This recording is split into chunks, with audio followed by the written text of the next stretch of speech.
Africa, which are more labor intensive. And then in those countries, you'll see small firms absorbed very much more employment, but did not experience much productivity growth. And so this observation should not lead to a policy trend neglecting the industrial sector, as productivity in large manufacturing firms has been impressive and has created jobs indirectly. But it's important to plow back the surplus of these productive industries back in the economy through targeted public expenditure to stimulate new employment and to increase level and access, especially girls, to education. So this came up from the now, if we go zoom back, and this is my last major slide, we go back on the constraining factors in employing young women and men in different sectors. And this results comes from a study which was done in Include and others by Louisa Fox and others. A very constraining factor is still conflict and fragility, which lower economic growth, reduce public investment, and inhibit human capital development, so important for young people.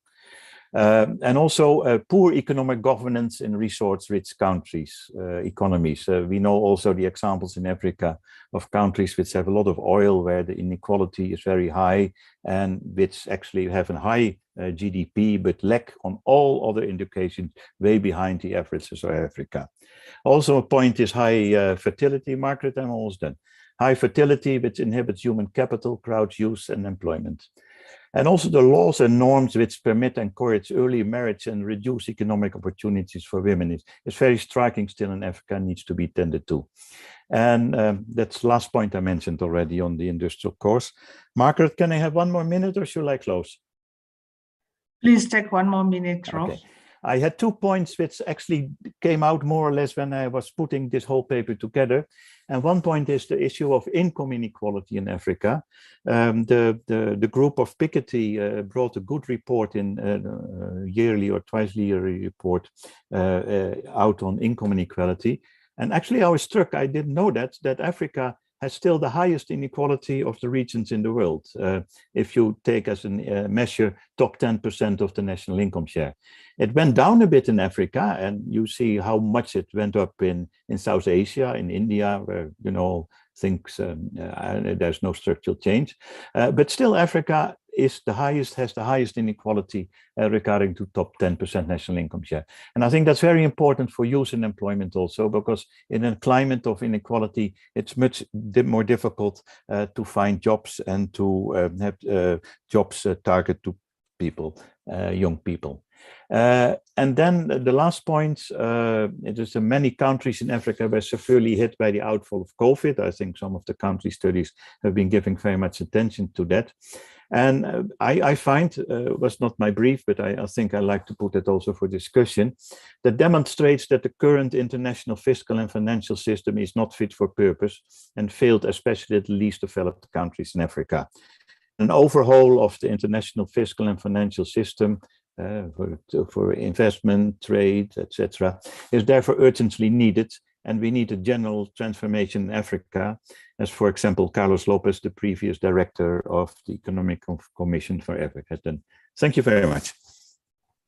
Thank you so much, Rolf. Thank you. That was very rich, and I think a lot of us are writing down comments and questions and contributions. So please continue to do that while we go to the next presentation, and we'll collect all the discussions afterwards.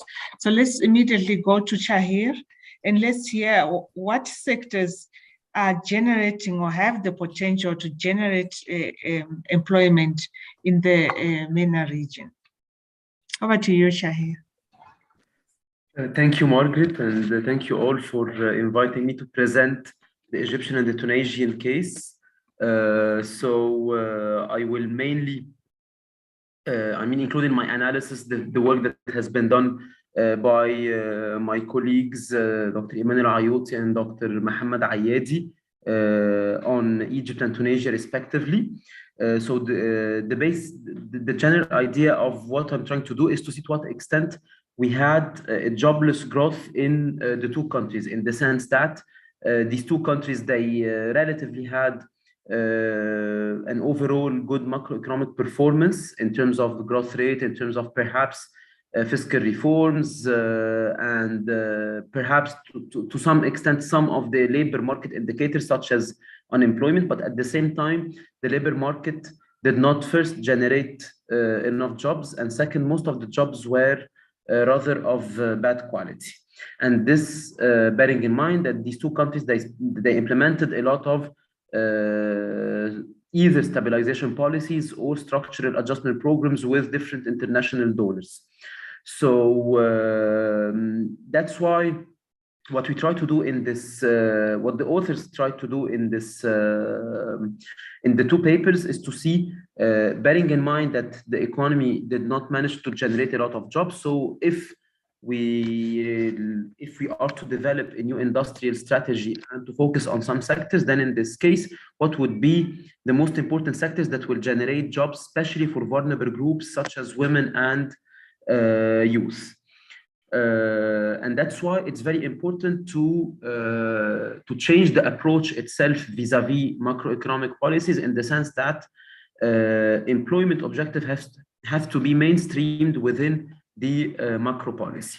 So the objective of the paper that I'm presenting today is twofold. So first, to present the main structural problems related to Egypt and Tunisia when it comes to the nexus between growth and employment, and second, analyze in the two cases what are the sectors that can generate more jobs.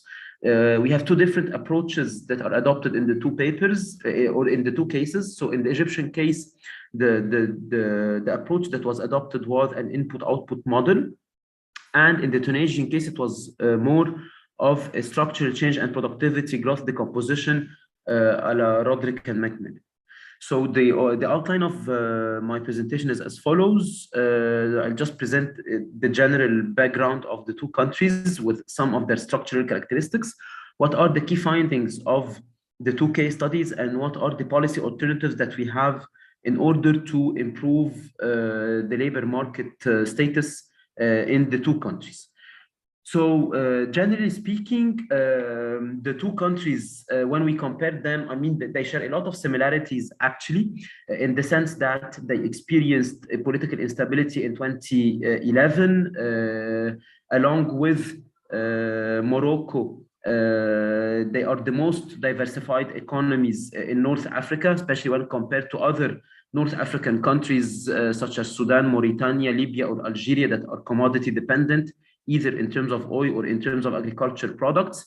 The two countries, Egypt and Tunisia, are heavily dependent on services, which is, and in the Tunisian case, it's slightly higher than in the Egyptian case, with a very, I mean, an industrial sector or a manufacturing sector that is rather capital intensive.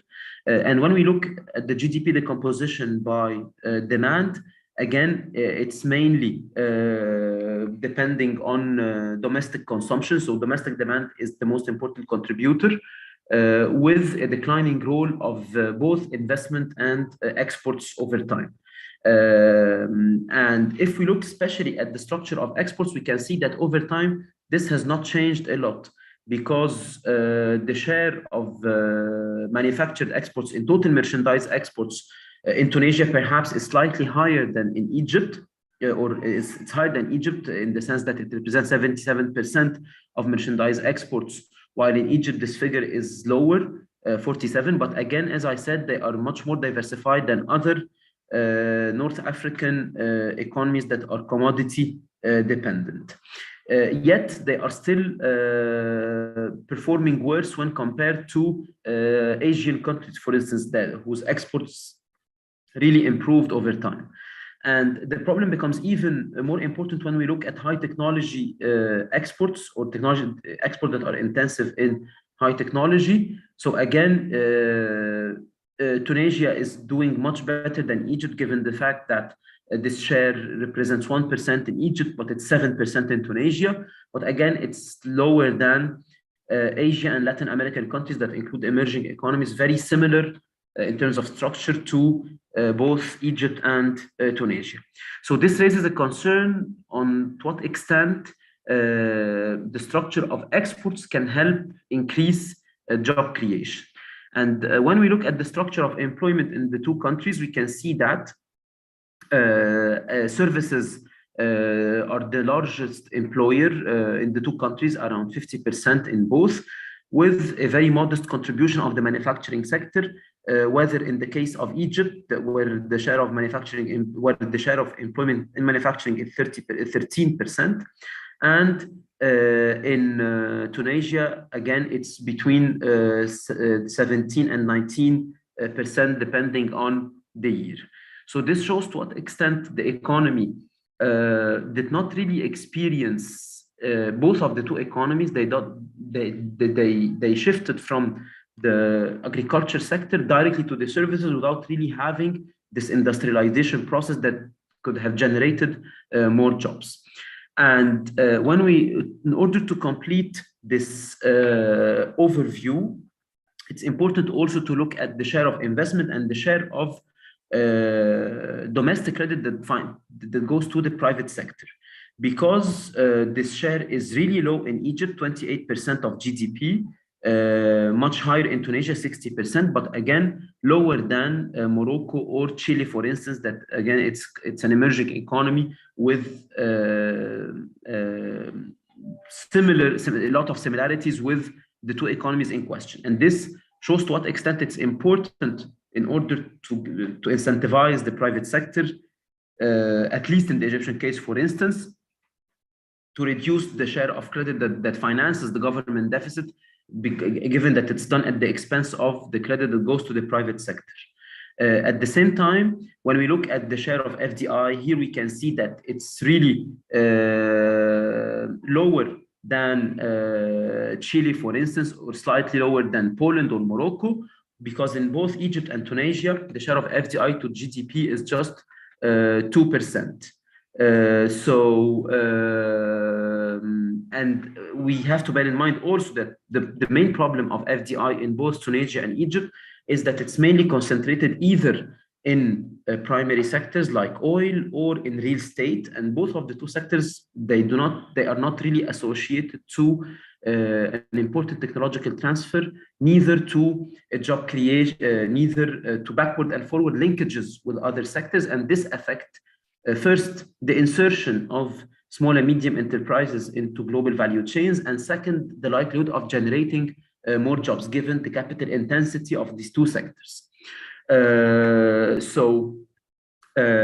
One final thing, when we look also at the allocation of labor versus output, this graph that was constructed by Ayadi and his co-authors shows that in both of the two countries, Tunisia and Egypt, we can see that in general, the magnitude of labor reallocation has been smaller than that of the value added. And this shows to what extent the allocation of output was in general much higher across different sectors. And this shows to what extent, given that it's an index where its lowest value is 0, and the higher the index, the higher the dispersion of the growth rate across sectors. So this shows to what extent the reallocation of labor has been much lower than that of the output. And this is similar to Tunisia and Egypt. It was not the case of Morocco or Jordan, for instance, given the fact that Morocco experienced a real or a significant change in terms of its industrial sector and in terms of its structure of exports as well. So that's mainly the general background of the two countries. In terms of the key findings of the two case studies, so I'll first present the case of Egypt and then the case of Tunisia, and conclude with some policy alternatives. So for Egypt, as I said in the beginning, the author used the input-output table of 2016 and 2017 in order to calculate the employment output multipliers and in order to see which sectors will generate more jobs. And this analysis has been done for all the sectors: agriculture, primary sectors, including agriculture and extraction, the manufacturing and services. And then the idea behind the employment multiplier is to see how many employment would directly and indirectly increase through an increase of the final demand. And then the author also constructed an index, which is Morin's index, in order to take into consideration the spatial distribution of jobs, and in order to see to what extent we can have or we can implement this concept of clusters, in the sense that perhaps we're going to have some governorates that are dependent on other governorates.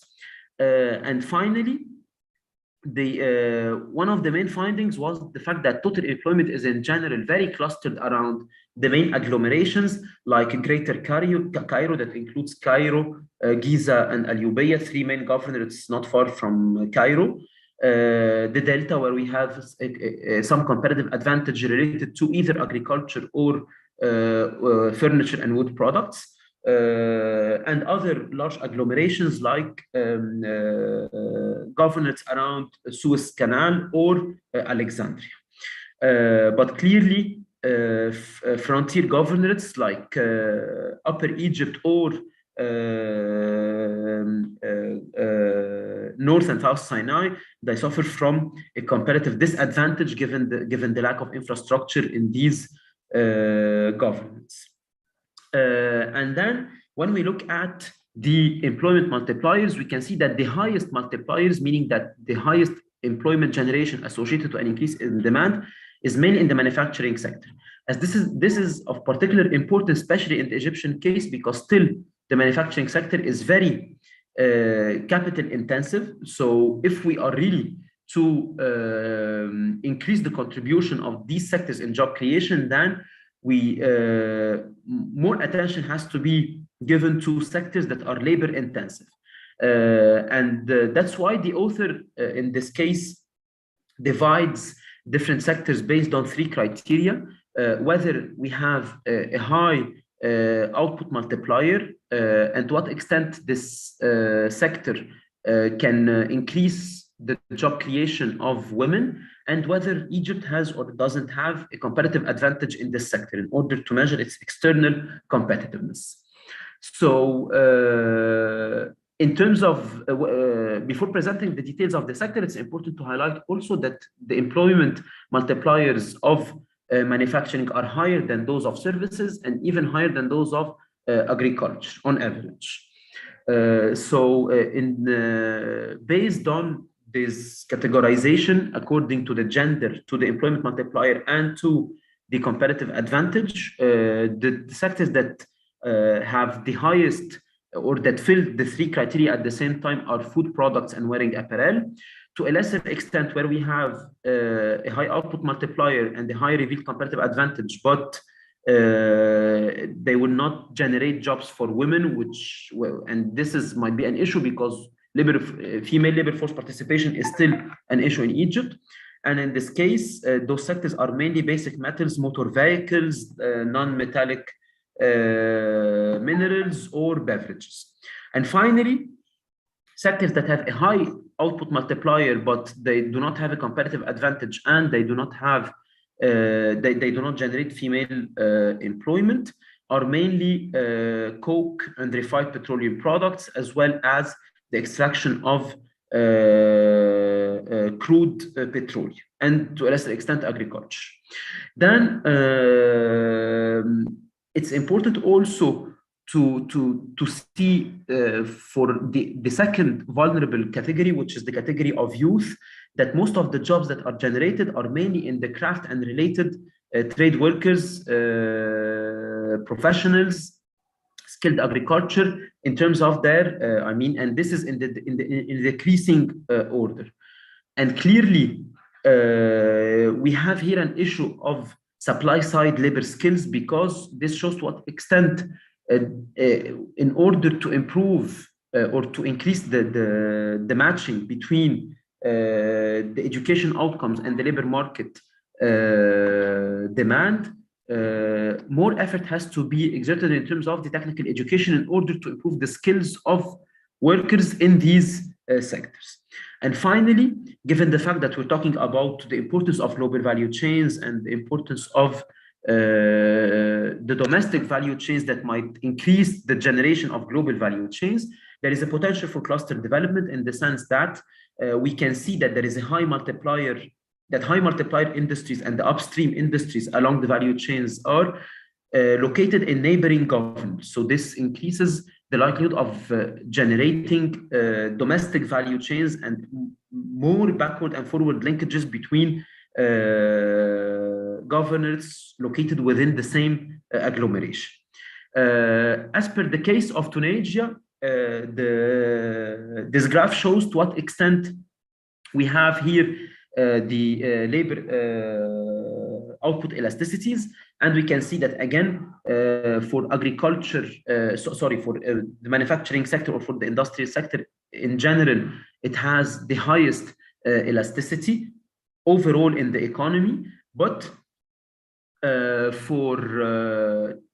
a lesser extent for youth, which is also the case of Egypt. And this also shows to what extent the manufacturing sector can generate a lot of jobs, but again, the skills of youth do not really correspond to what is, I would say, required in the manufacturing sector. As it's shown also in this graph, service sector that generate less jobs when their share is compared to the share in the value added of the economy, and that's why if we look at, in this case, the composition of productivity growth between the two periods that we have in the case study, 2000 and 2010 versus 2011, 2020, before and after the revolution, we can see to what extent in the first period we had an increase in the productivity, in the aggregate productivity growth, but after we had a decrease in overall productivity. That's generally. If we look at the details of the sources of productivity, we can see that in the pre-revolution period, so between 2000 and 2010, we had a general increase in the contribution of the within-firm productivity, much more than the between component. And this was mainly the case of some sectors like that are, again, a bit capital intensive, like ceramic and glass building, like mechanical and electrical products, and chemical industries, and to a lesser extent, agro-food. In the post-revolution period, it was mainly a negative annual growth of the within-firm component, which shows to what extent during this period we had an allocative efficiency that has been deteriorating, with the only exception of a textile sector, where Tunisia has a real competitive advantage, and closing sector as well. Yes? I don't know if you can see me. I've been showing my face for a while now, which is an indication that you have gone beyond your time. So would you try to come to a conclusion, please? Sure. So to conclude, in this case, I mean, we have some policy alternatives that are similar to the two countries. First, the manufacturing sector remains the most important sector that will generate jobs in both of the two countries, with some heterogeneity across the subsectors included. There is a very important role for FDI in the manufacturing sector, because until now the FDI was concentrated in sectors that do not have a lot of backward and forward linkages.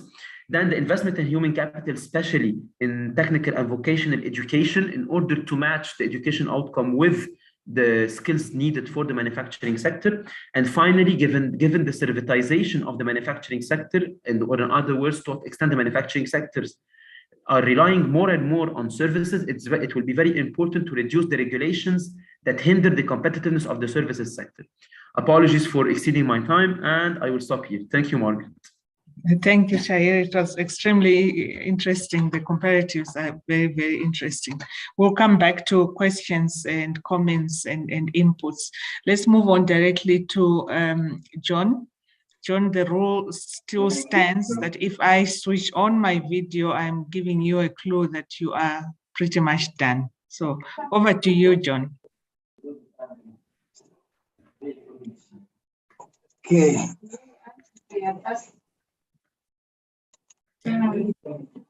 Once again, I simply ask everyone else to mute themselves, except for John. I'm doing the same now. Over to you, John. Thank you very much, Margaret. I hope you can see my screen. Yes. Once again, thank you, Margaret, and thank you, ARC, for this opportunity. I'm presenting a status report on Kenya, Senegal, and Uganda.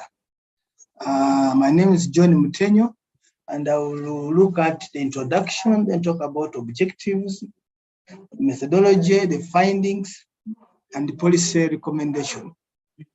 Now, unemployment problem in Africa began in the 80s and early 90s as a result of the structural adjustment programs of the World Bank and the IMF. Now, this together with the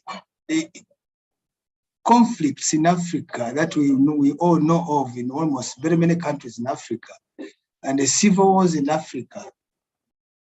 Then further, the demographic boom, where many African countries have the greatest proportion of their populations are basically the youth. These are actually some of the factors that have caused unemployment in Africa. Then also, and of course, you find that over 2/3 of the population in Africa are by the youth. Then the recent COVID-19 pandemic, where firms are now reluctant to hire after continuing to perform with the few people. So now they feel they can't even hire more people. Now, all these are going to cause problems to the youth. And I think Africa should be prepared to see how to help the youth. Now, we realize that global unemployment rate for the youth is 3 times, like it was mentioned by the ED, Professor Njuguna. Okay, 3 times the youth are 3 times unemployed more than the adults. And we also know that African countries are dealing with rising unemployment. Some countries have ratios of over 40%. Uganda has, I think, over 60% of the youth, although the figures, of course, many figures keep coming and going. And for those who are employed, over 98% of the youth are in the informal sector. However, several governments have made several attempts to try and reduce unemployment among the youth. I'll mention for the 3 countries which are the case study. For instance, Kenya, among the strategies that Kenya adopted was one which was called Kazi kwa Vijana, meaning jobs for the youth. Then others include youth employment schemes abroad. I don't know whether Kenya has jobs abroad where it has to take it out to the youth. Then you have the Youth Enterprise Development Fund. Then also have the Kenya Youth Empowerment Program. Then for Senegal, there are quite several. Initially, they had what we call the National Youth Employment Agency, the Agency for Employment of the Youth, of the younger people in the suburbs, the National Agency for the Support of Mobile Traders, ANAMA, then the National Youth Promotion Fund.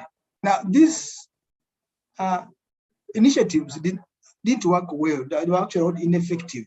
Accordingly, more initiatives were put in place, which included the National Agency for the Promotion of Youth Employment, National Agency and the Supervision of the Small and Medium Enterprise, the Agency for Integration of Agricultural Development, and many others, also including the School Enterprise Training Program, which Uganda also has, as we shall see, has something similar to that. Then, when come to Uganda, you have this scheme for trying to promote farmers, rural farmers. Then have what we call the Intandiko, the startup program, where government would give initial capital to people attempting to join business. Then have what you call the Bonaba Gagawale. Of course, these are political schemes which usually used to come around presidential campaigns. But all should get rich. Okay, these are schemes. Then the creation of Uganda Investment Authority in the 90s, with the aim of, with the hope that investors would create jobs. Then scheme which I said similar to that of Senegal is this one, which is promoting business technical vocational education and training, BTVET, and also the teaching of entrepreneurship, both in secondary school and university. Then recently, and that's what we call the parish model. Now, all these are some of the schemes that have been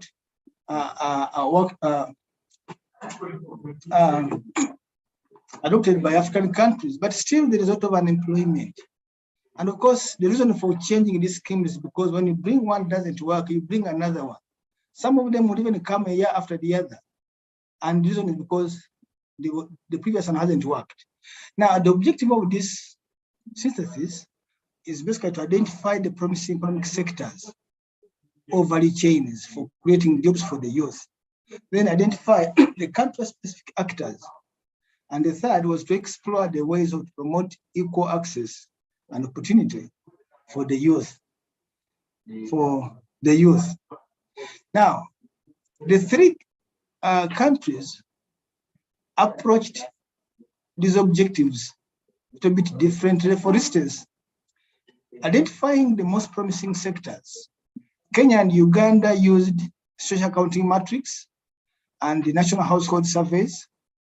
And then Senegal used Heckman procedure by first of all developing an index of quality of quality jobs.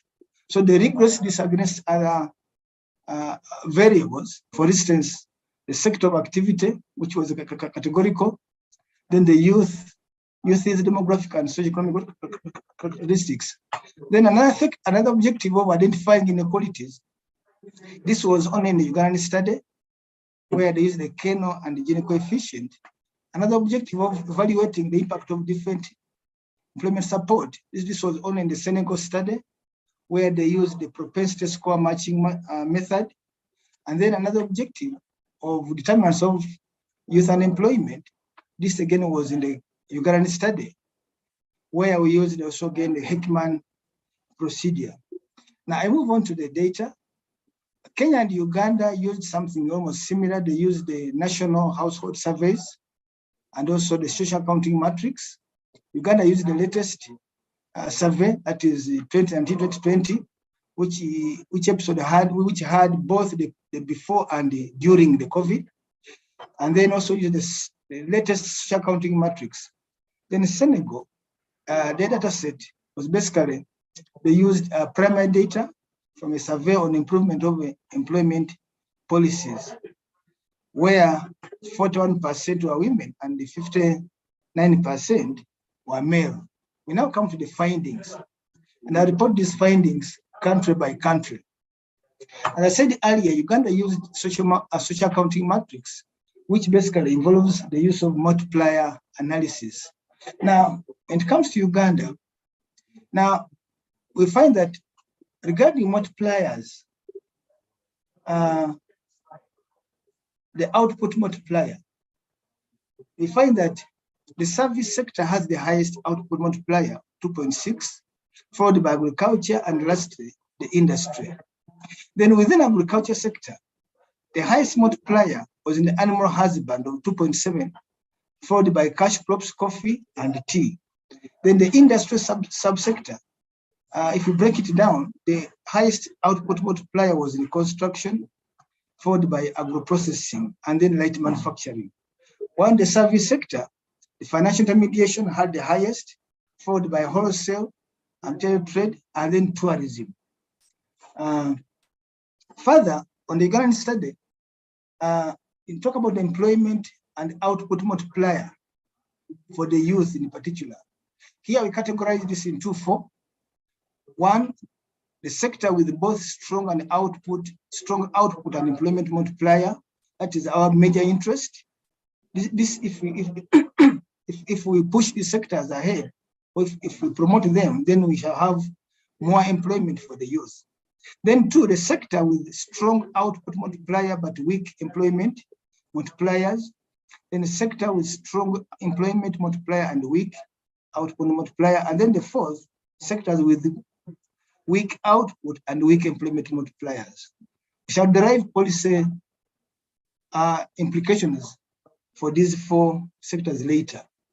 Now, this figure shows you that the sector of importance are those figures, those highlighted in red: agro-processing, wholesale, retail trade, coffee and tea. This is where we have both strong output and employment multipliers.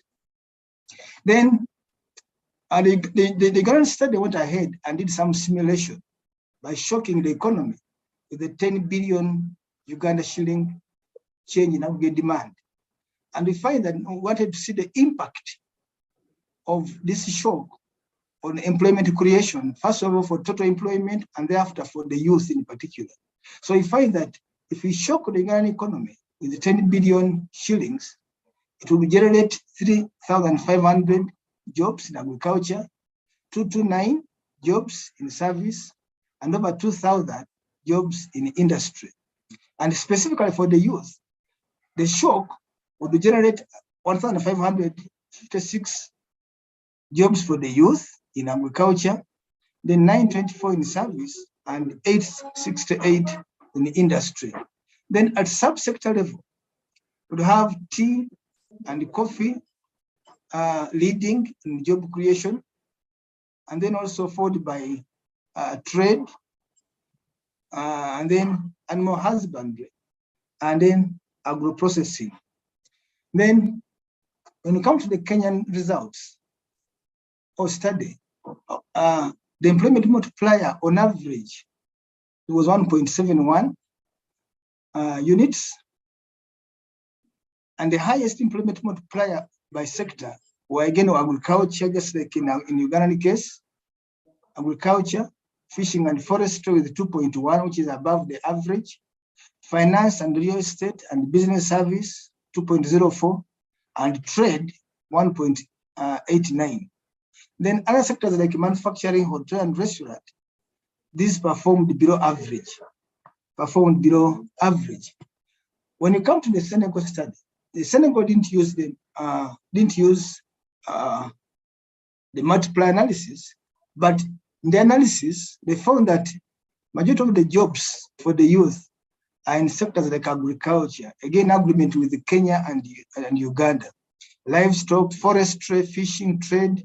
Then by gender, that younger men were more in agriculture, and unlike the women, but more women were in trade. And also, found that there was relatively low presence of younger men and women in mining and restaurants, okay? Now, and for Senegal, youth job creation is more in agriculture sector, followed by industry, then service, and then trade. Now, in this table, I provide a summary of the sectors that should be promoted to create more employment for the youth. Kenya, you have agriculture, fishing, forestry, finance, real estate, business, and trade. Senegal, you have agriculture again, livestock, forestry again, fishing, just like Kenya, manufacturing, service, and trade. And Uganda, you have a number of them, agro-processing, tea, coffee. Of course, tea, coffee, and agriculture, animal husbandry and agriculture. Forestry again appears again. Tourism, wholesale, financial intermediation, and construction. So if you look at this table clearly, you find that there is a lot of similarity among us these countries in terms of youth job creation.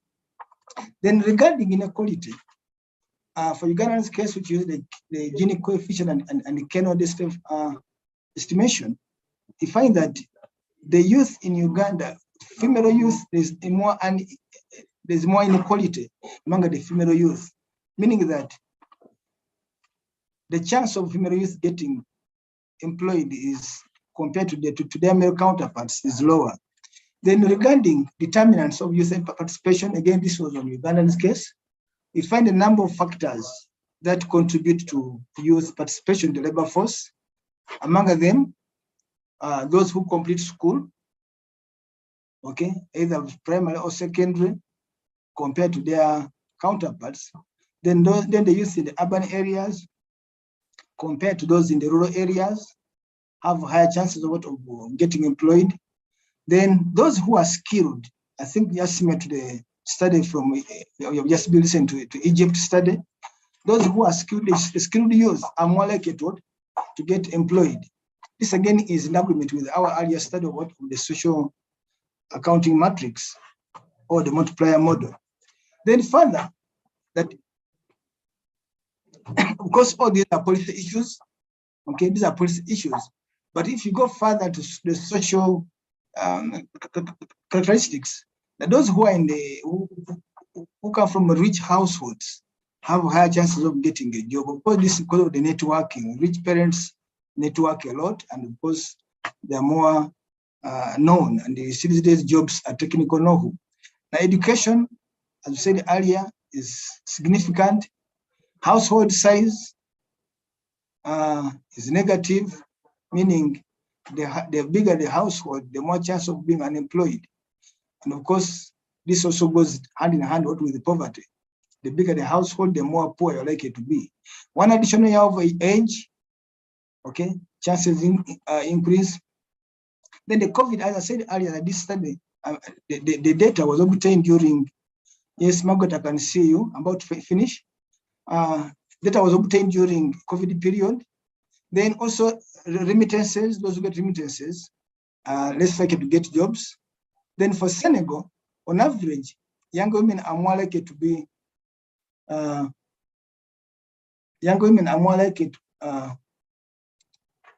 be in low quality jobs compared to their male counterparts. And then also younger men are more likely to be in agriculture and likelihood. They are female, whereas the female are likely to be in trade. Then further,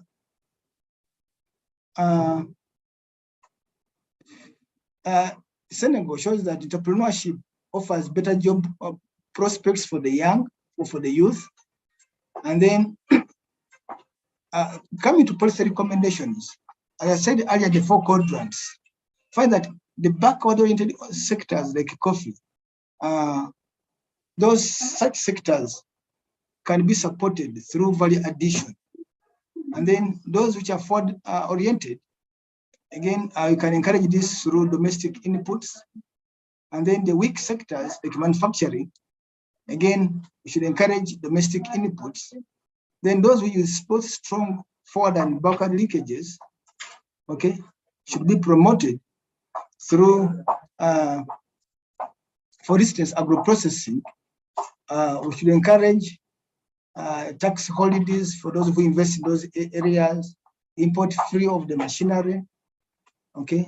Further, for Ugandan case, it should support skilling and reskilling of the youth in the relevant areas, make agriculture more appealing to the youth, okay.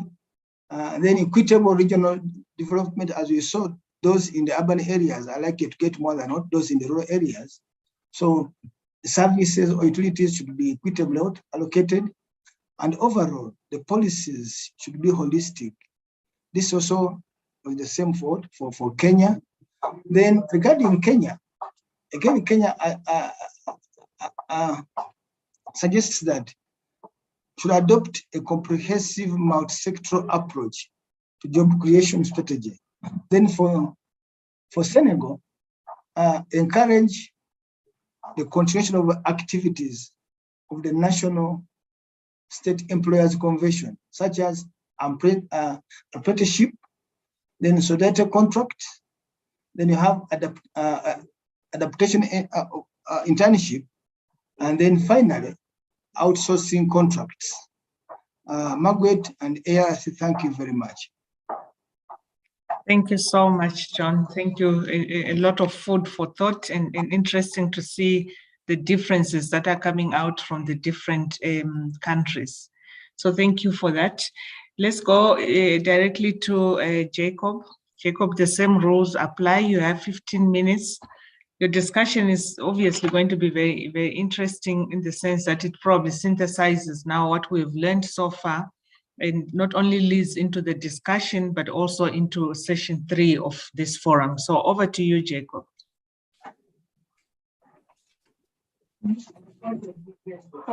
Thank you very much, Margaret and colleagues. So I'm going to share highlights of a synthesis paper of case studies done in Ethiopia, Mali, and Nigeria. Of course, we were also to have a paper from Mozambique, but it was not submitted in good time. So the background would also contain some information about Mozambique. Of course, based on the discussions that are going on, we realize that the youth actually occupy a very important policy space at the regional level and also at the country level. Just looking at it in terms of the population of the young people, and also at the country level, looking at it in terms of the proportion of youth in the respective total populations. Where you find that for our case study countries, Ethiopia had the highest proportion of young people at 36% of the total population in 2020. Mozambique, the proportion was about 35%. Nigeria, 33%. Mali, 32.7%. So we can conclude that at least in terms of the proportion to total population, they constitute at least 1/3. Most of our countries have premised employment creation on economic growth. And therefore, you find that the major issue that has been coming up is why economies would be growing, but then not generating commensurate number of jobs. So if you see the trends in economic growth, you would find that Ethiopia's economy had a relatively stronger standing, posting an average real GDP growth rate of about 9.6% between 2010 and 2019. But even still weathering the effects of COVID-19 to post a growth rate of 6.1% in 2020. The projections are that in this year, Ethiopia is likely to post an economic growth rate of 8.7%. Mali also had a fairly good average of 4.4% in that particular period. A contraction in the year 2020, mainly as a result of COVID-19, but of course promising a rebound. Mozambique, average of 5.5%, promising a rebound in 2021 and more so in 2022. Even though Nigeria's rate has been volatile and generally declining, but we can also see some incidences of growth here and there. But the implication that we are drawing here is that this decline in growth is a pointer to declining productive capacities. And when productive capacities are declining, then we experience output gap, and therefore points directly to increased levels of unemployment. And based on the studies and also the practical experience, you find that women and young people are more vulnerable to employment losses. We have had increased growth in labor force, even with the subdued levels of economic growth, particularly in the year 2020.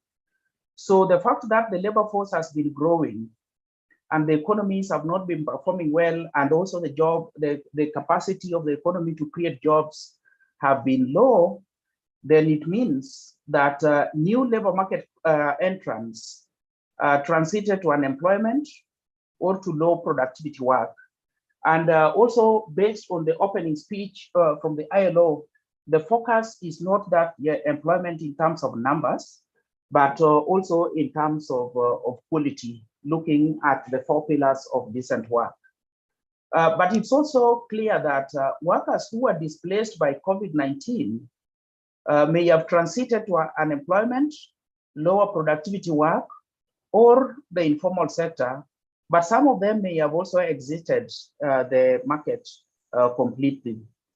So these countervailing effects which resulted in net decline in employment and also increase in unemployment, led to increased unemployment levels in our case study countries, as indicated there. But more importantly, is the compounding effects that they had for the unemployment rates for women and the youth in the three countries. So basically, as has been mentioned, the focus of this study was that the three studies was that in which sectors would we possibly have capacities for employment creation for young women and men. And therefore, as I said before, the results that I'm going to share are for Ethiopia, Mali, and Nigeria. The paper for Ethiopia was done by Ailemaihu. The one for Mali was done by Osman and colleagues. And then the Nigerian paper was done by Sarah and Genesis. So in terms of the highlights of the findings, in the case of Ethiopia, the GDP growth sectors were identified to be construction, manufacturing, utilities, mining, and also the service sector. But then these were not necessarily the employment growth sectors, because much of the employment was found in manufacturing, construction, not as much as the contribution in GDP, mining, utilities, and also the trade and government services sector. So then if you look at it in terms of the capacity of economic growth to create jobs, then we had low employment elasticity in construction, transport, financial services, and real estate in Ethiopia. But this was relatively high in government services, trade, utility, mining, and manufacturing. So the implication for policy is that construction in Ethiopia is capital intensive. There is general expectation that a lot of construction that is going on would be able to absorb a large number of young people. But then there is capital intensity in it, and therefore not many young people are being absorbed. But even if they are absorbed, then they are in low-level jobs with relatively lower earnings and decent work deficits. Manufacturing is relatively labor-intensive, but then there is employment growth in mining, manufacturing, and other sectors. But if you look at the employment elasticities in mining, manufacturing, and other sectors, you will find that they are greater than 1. And that means that those jobs or employment levels are at the expense of productivity. And therefore, we may wish to question them in terms of the sustainability of the jobs and also the competitiveness of the industry. Mali, we realize a mismatch also between economic growth and employment growth sectors, because in terms of their classification, the GDP growth sectors are the primary sectors, the tertiary sectors, and the secondary sectors. But then the employment growth subsectors are in agriculture, as mentioned in other papers, trade, and also transport and warehousing. But if you look at the areas for women and youth insertions, then you find them in trade and agriculture, and also transport and warehousing. But then one key thing which is outstanding is that even though trade and agriculture promises employment creation potential for women and the youth, the sectors are low in labor productivity. If they are low in labor productivity, then the issues to do with the competitiveness, the level of earnings, and the sustainability of the jobs would also come in. So we shall address that in the policy alternative section. But employment creation potential is low in mining, hotels and restaurants, and electricity and gas, as found in those papers. But these particular sectors or subsectors also exhibited minimal absorptive capacity for young people. So that means that even if we were to focus on these subsectors for employment creation, then the ability to absorb young people would be relatively low. Of course, also in Mali, as in the case of Ethiopia, construction had the least proportion of jobs for young people. There is negative employment creation potential for women and youth in these three subsectors: public administration, information and communication, financial and insurance services. And in fact, to me, the one which looks much more inconsistent is information and communication, because based on other countries' experiences, you find quite a number of young people in this particular area. But the fact that we have negative employment creation potential for women and youth in these sectors means that the sectors are employers, but then they are discharging more than what they are absorbing. Some question may come in terms of policy, that could it be that these sectors have reached saturation points, or they are just experiencing structural rigidities? My reading is that they are experiencing structural rigidities which may need to be fixed. In the case of Nigeria, the service sector has a higher promise based on employment elasticities that were estimated, point elasticity and also arc elasticity. But as we shall mention in a few minutes, even though the real estate is having very high employment elasticity, but we need to be careful about subsectors with employment elasticities that are greater than 1, because then it means that the employment creation or the employment levels could be at the expense of productivity.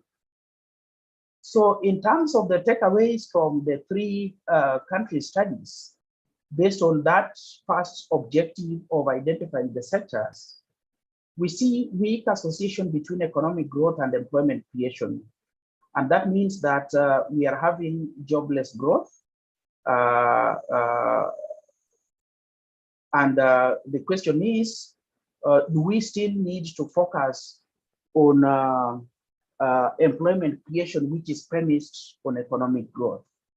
So this particular mismatch is attributed to heavy reliance on resource exports with limited linkage across other more labor-intensive economic sectors. So the issue of linkage between sectors and subsectors is important. But of course, then it also brings into fore the role of public expenditure in promoting employment and also promoting access to jobs by women and youth. Looking at it from the employment elasticities, you could find very high employment elasticities in Ethiopia in other services, manufacturing and mining, and in Nigeria in real estate, trade, and government services. But as we have said before, that may point to a decline in labor productivity. Then the papers also looked at the binding constraints for employment creation, the binding constraints for employment creation. The papers for Nigeria and Mali addressed themselves to this, but I couldn't see that in the paper for Ethiopia. So looking at it, there is some element of similarity. The issue of access to finance, access to electricity, corruption, coming up as the key binding constraints for employment creation in Nigeria. In Mali, also access to finance, political instability, and access to electricity, also coming up as the binding constraints for employment creation in these particular countries. But these ones were from the perspective of investors. But then even if jobs were available, then you also need to take care of the supply and individual factors, which may actually prohibit the young people from accessing the jobs that have been created. So the issue of soft skills is critical. I know that we have always mentioned the issue of skills mismatch, but the skills, we could be talking about the technical skills or the hard skills and also the soft skills. So here we are addressing the soft skills. Issues to public relations, interpersonal skills, communication skills are very important from the perspective of employers. The issue of people being averse, yes, I can see just 1 minute to conventional dress code. But then other constraints that were identified, particularly in the paper done in Mali, is the issue of inadequate networks, poor signaling, and lack of self-confidence. We have the pillars of policy interventions. This addresses the issue of targeted and sequenced interventions in employment-oriented sectors, but focusing on pro-employment strategies, addressing sector-based binding constraints, but also looking at the intersectoral linkages and their potentials. Having women youth-centered employment creation strategies, but also mainstreaming them in policy, legal, and institutional framework, looking at it from the perspective of policy, legal, and institutional reforms. Integrated framework for productivity management is critical, and here the focus is on productivity awareness, productivity improvement, productivity measurement, and productivity promotion.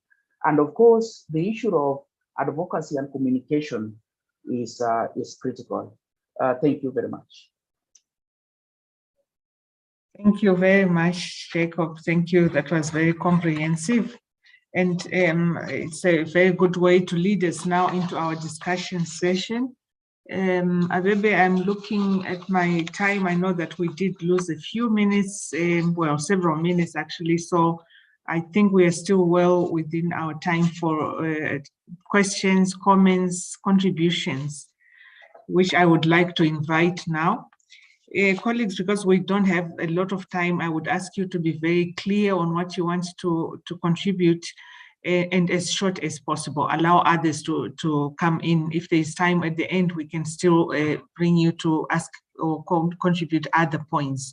So the floor is open. And thank you once again to the presenters for a very interesting presentations, and of course to the researchers for this hard work. Over to you, colleagues. Any comments, questions? Please unmute yourself. I assume we can do that, and then you can just, or you can raise your hand as well if you can do that. Otherwise, just unmute yourself, introduce yourself quickly, and then make your contribution.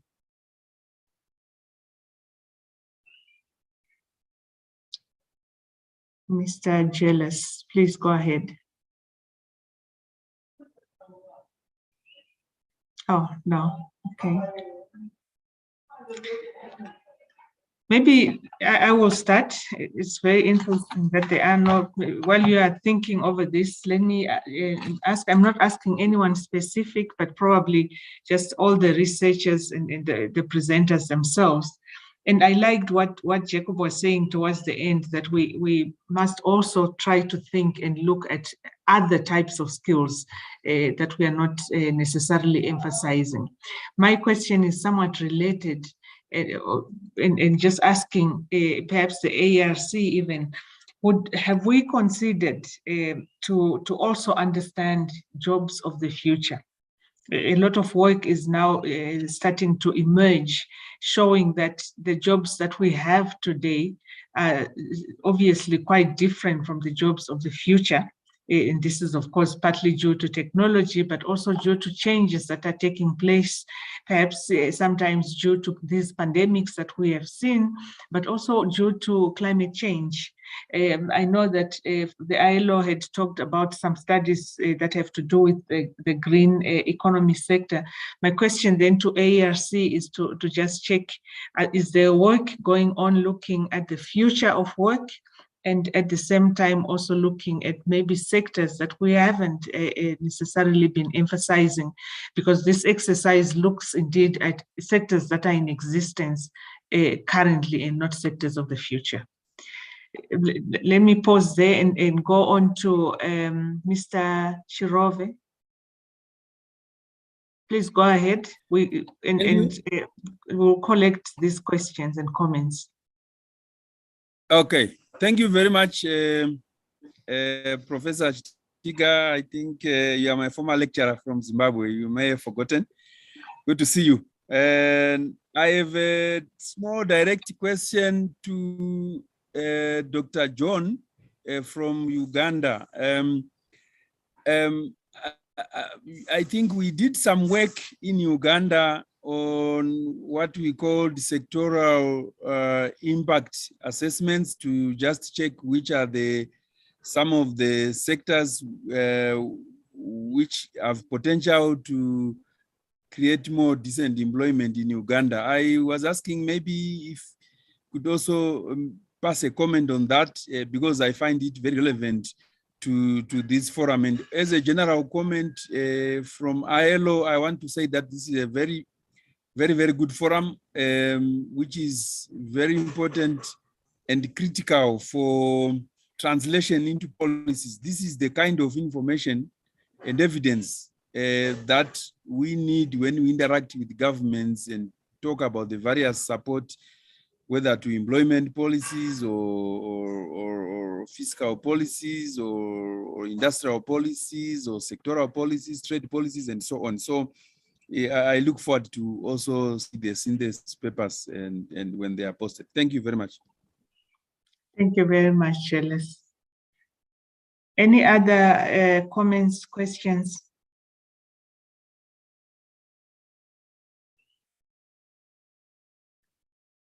Nothing so far. So Abede, maybe just that question that I had posed, and John, maybe you can respond to Chelis as well.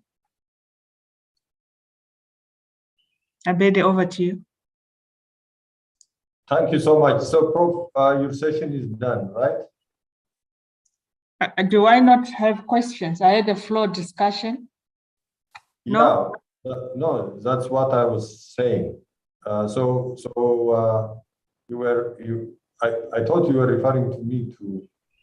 No. I just wanted to ask whether the ARC is also looking at the future of work and at extending the work to green sectors and so on. And then there had been a question from John.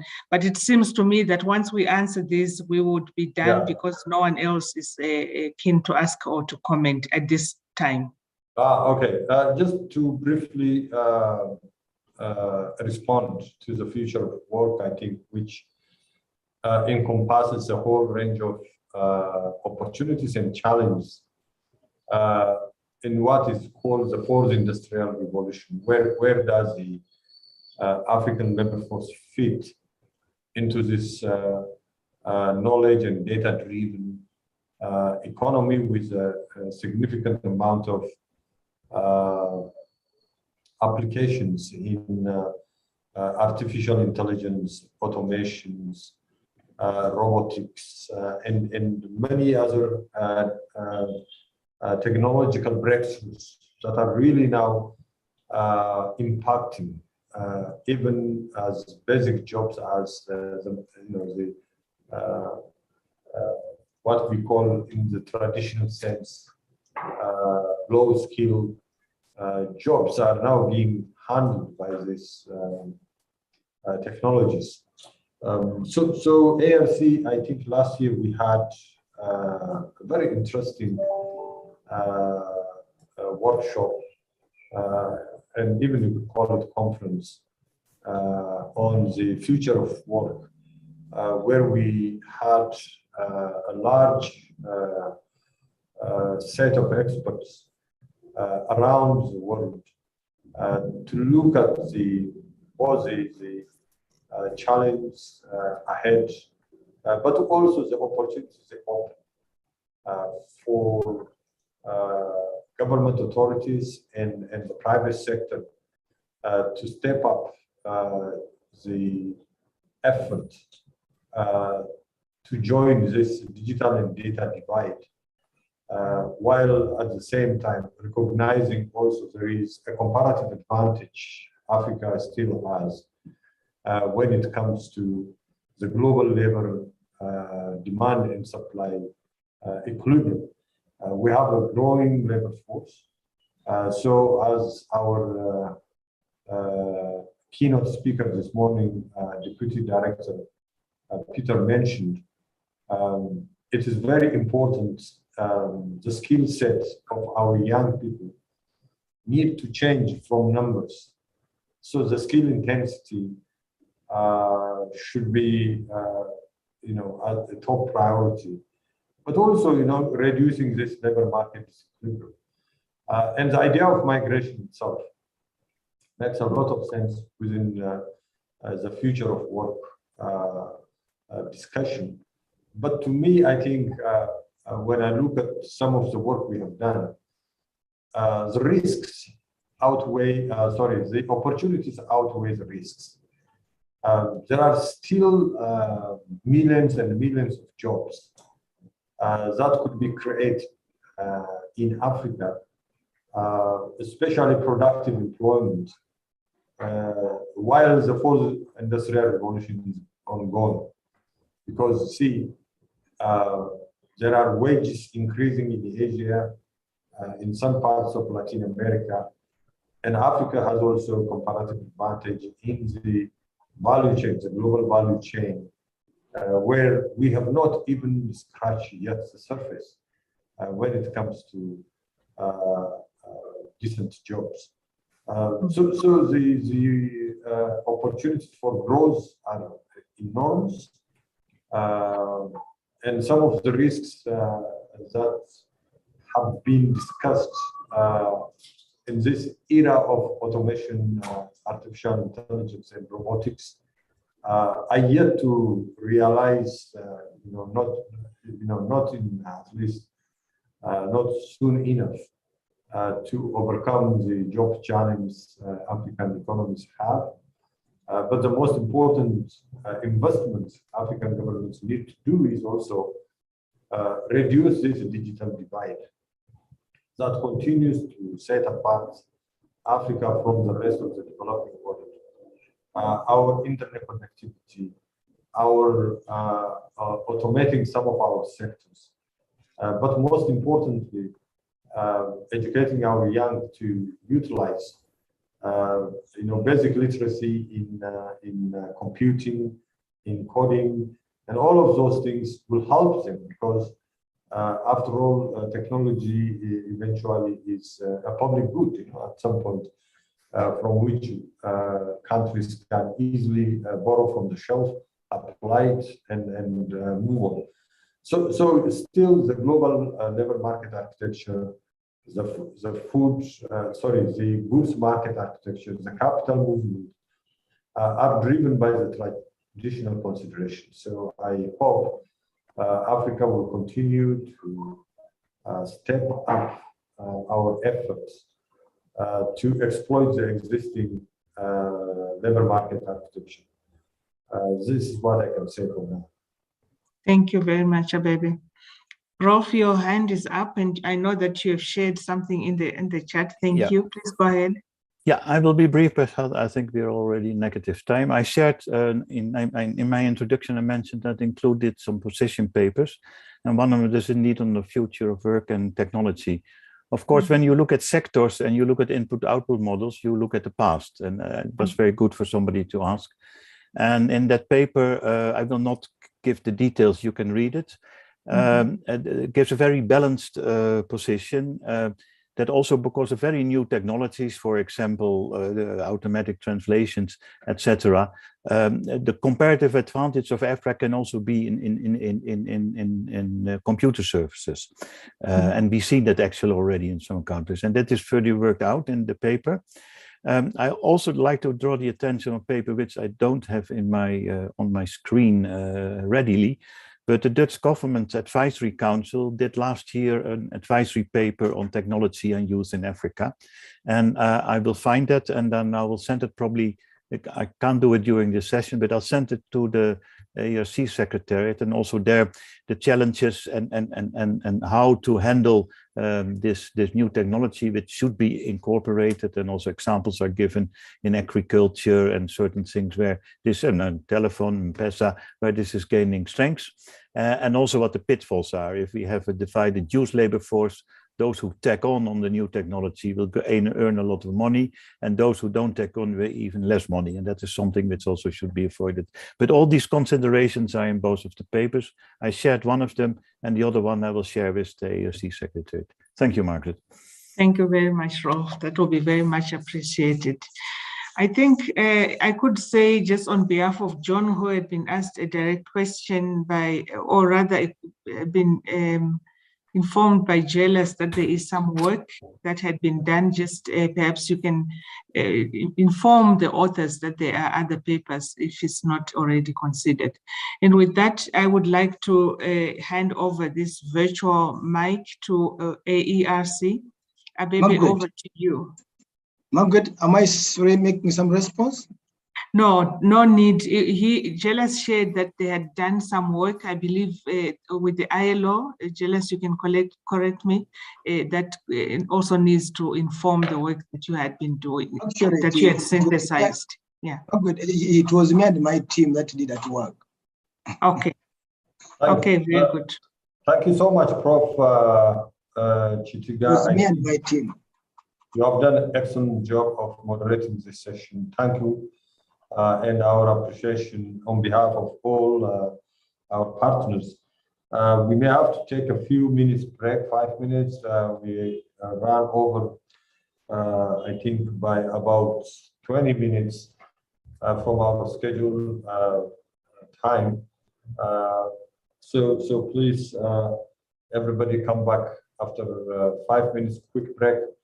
And Professor Ali Mbaye, the Vice Chancellor of the University of Cheikh Anta Diop, based in Dakar, Senegal, who is also the project coordinator and leader of this research program, will be moderating and chairing the session. And we have excellent panelists, very well experienced and very brilliant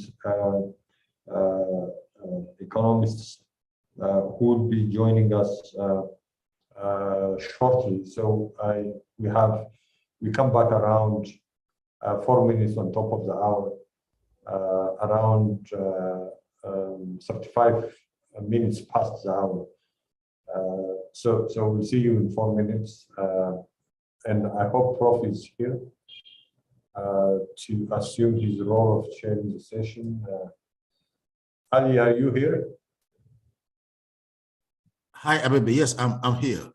Yeah, so I hand over with respect the mic and all the rules to you. You have 4 minutes of break, and immediately you can now call to order the panel and start the session. Sorry. That's fine, Abebe. Look forward to. Thank you so much.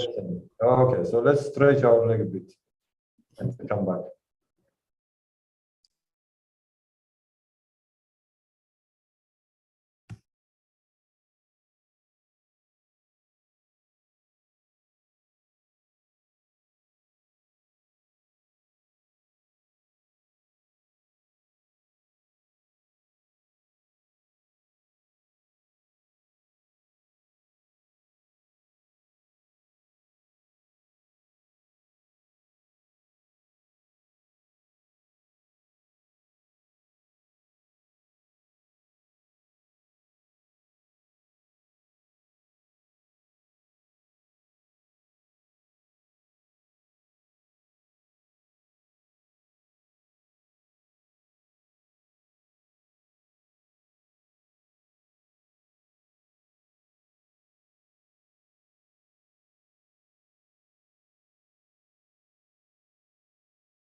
Hi, Abebe, should we start now?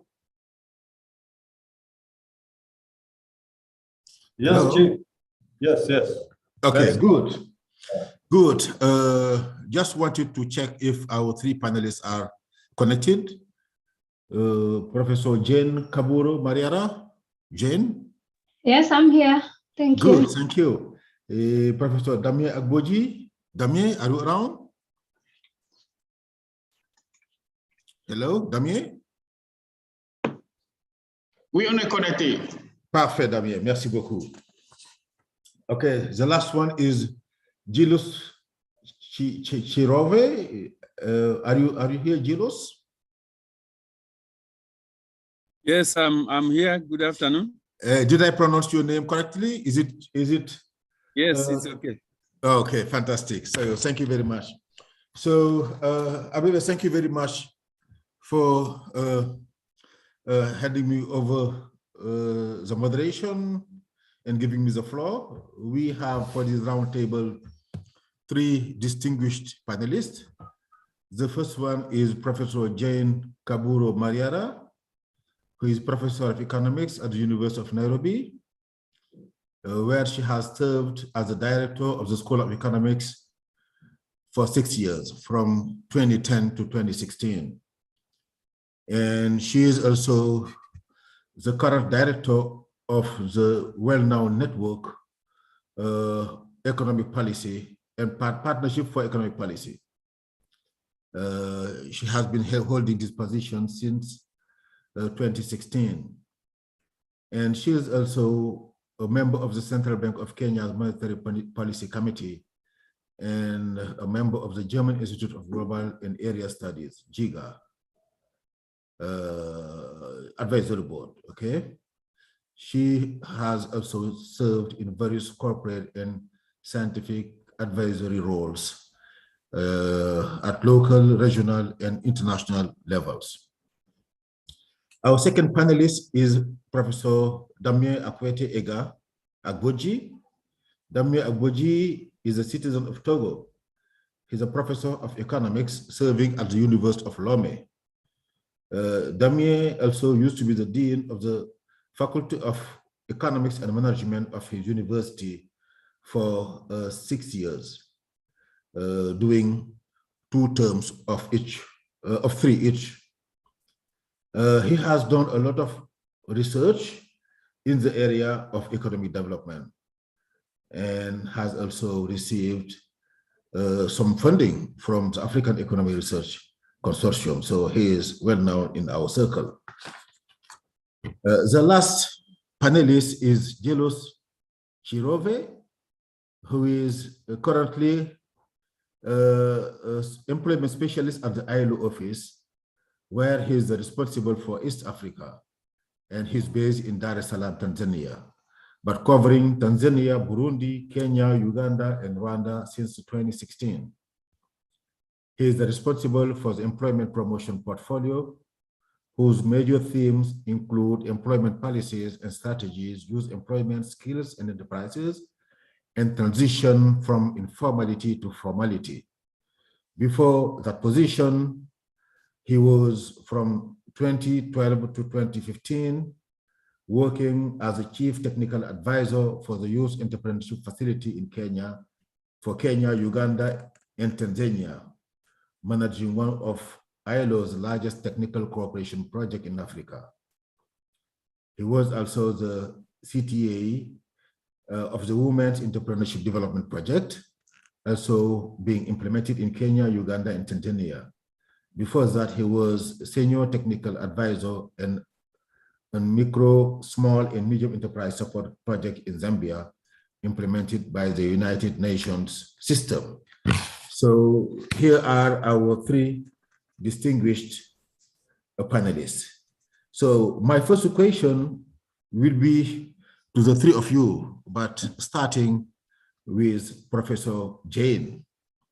According to you, Prof, what are the key issues, constraints, the key constraint for access to employment opportunities for the youth and women in Africa?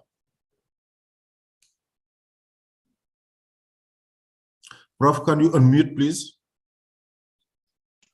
Okay, thank you. I didn't realize that I was that I was mute. Okay, when we ask about the key issues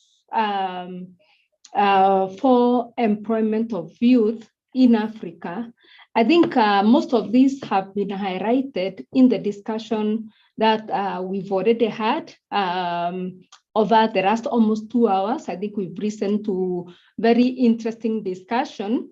But actually, I want to look at it basically from asking the same questions that we were discussing.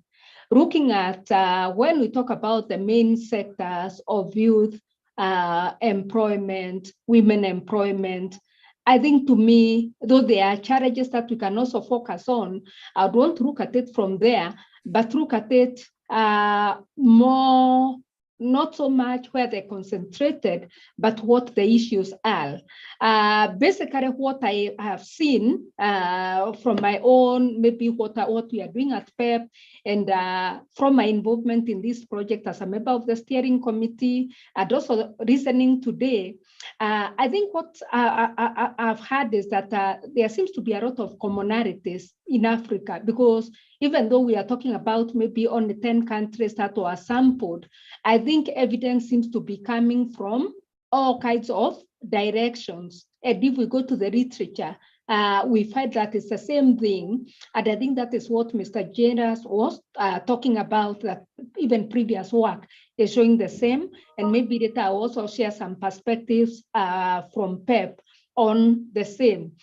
So basically what I would say is that what I've seen discussed today points at not just the sectors of employment of youth and women, but also where the issues are. The first point that I would want to make is not the sector as such, but the activity. Because what I see with the projects that have been presented, I think they have gone beyond maybe the usual international classification of industry to break down and go into the sectors because of the data that they have. And once they have done that, they are telling us, for instance, that most of the countries think that the youth are concentrated in agriculture. And I'll come back to that to say what issues I see there. And then secondly, maybe I'll call it the service sector. I'm calling it the service sector because some will have talked about trade, for instance, but maybe trade is an activity that we fit within a major sector. Then, of course, we have industry, and this is where manufacturing comes in. And why I'm putting it that way is because sometimes, even when we look at the sectoral contribution maybe to GDP and so forth, we will classify our sectors. We have agriculture as one big sector. Then we have the service sector, but with many subsectors. Then we have industry. But what happens is that I think because of the way in which we have classified this, agriculture seems to always come up as the sector where most of the youth are employed. And that's what happened, for instance, I think we saw that in Kenya, in Uganda, in Senegal, I think also in Mali. Okay, I've not read in detail all the studies, but that is what we see. So then the issues that I would raise are as follows. If you look at all these sectors, yes, we are saying they have good potential for creating jobs for youth, for women. But the question is, are these maybe what ILO calls decent jobs? Are they jobs which are dignified and fulfilling? Okay. If I look at the agriculture sector, for instance, which we are saying is the main sector that employs youth, I think the question I would want to ask, and maybe this is something that we may need to go beyond these studies and look at, is in which segments of the agriculture sector are the youth really located, if at all? Okay, because what we have seen from study or from evidence from study, and even work we have done ourselves, is that traditional agriculture does not attract the youth. The youth will be interested in where there's value addition, where there's agro processing, maybe in horticulture, food data processing, and so forth. So again, that's more of a bigger question, that when we think of agriculture as the main employer of the youth, we need to ask that. Another thing that we have seen, and it's documented very well in the literature, is that there's basically a lot of marginalization of youth and women in high agricultural value chains. Anywhere where you think about exports, okay, cash crops, you find that because of the usual issues of access to RAD ownership, the capital requirements, and so forth, especially where you need something like certification, maybe what we call the global card certification for export. You find that women and youth actually will not participate. They may provide some services in the sector, but you can't really name them as participants. So what happens is that then where you find the youth to be in agriculture, mostly they will be having maybe manual jobs, they could be casual workers and so forth. That those are the things that I think really need to be interrogated. When we come to the service sector, or services sector, because I think to me it's a very large sector, depending on how we want to look at it, whether we want to go to individual activities or main activities. Think about wholesale and retail trade, for instance, which has been shown by some of the studies that we've been discussing this afternoon. We know that the youth are mostly concentrated in retail, in the retail trade, because they do not have capital to engage in wholesale trade. But then again, the same issues. Do they have decent jobs here? Do they have fulfilling work? We find that they will be concentrated in petty trade, maybe work such as newspaper vending, hawking, and we know the issues that come along with this. Maybe the transport sector, transport and storage, I think it came up very prominently, but again, in what sectors are these youths engaged? Think about Uber or taxi drivers, motorcycle drivers, matatu industry, drivers and conductors, or what we call touts in Kenya, maybe truck drivers. There's repair and maintenance of motor vehicles. There are some sectors, there may be some pockets of some youth who would have some, maybe what they will call, I will not call them decent, but maybe more fulfilling, because I think the nature of the industry in our countries, I think there are too many, can I call them ills, which makes the jobs then not decent. But maybe the question is how fulfilling, maybe what proportion would have some fulfilling jobs in this industry. Again, construction industry, as it's been mentioned, the question is, what do the youth do there? Are they manual workers? What is the nature of productivity? What is the nature of, what are the levels of income? I know the case of Ethiopia was mentioned, but I think the question is, what nature of jobs we have. And then maybe also in the service sector, I would mention ICT. The ICT sector has not come out very prominently, and it has not been shown to be maybe a very high growth sector if you look at the overall contribution to GDP in most countries. But I think it's one sector that is increasingly very important for the youth, okay? Maybe most of this is not documented, but we can see from what is happening around what the youth are doing actually with simple mobile phones as their tool. And this is because of they are very digital, so they will get into activities such as software development, programming, data mining, content development, online trading, blockchains, and so forth.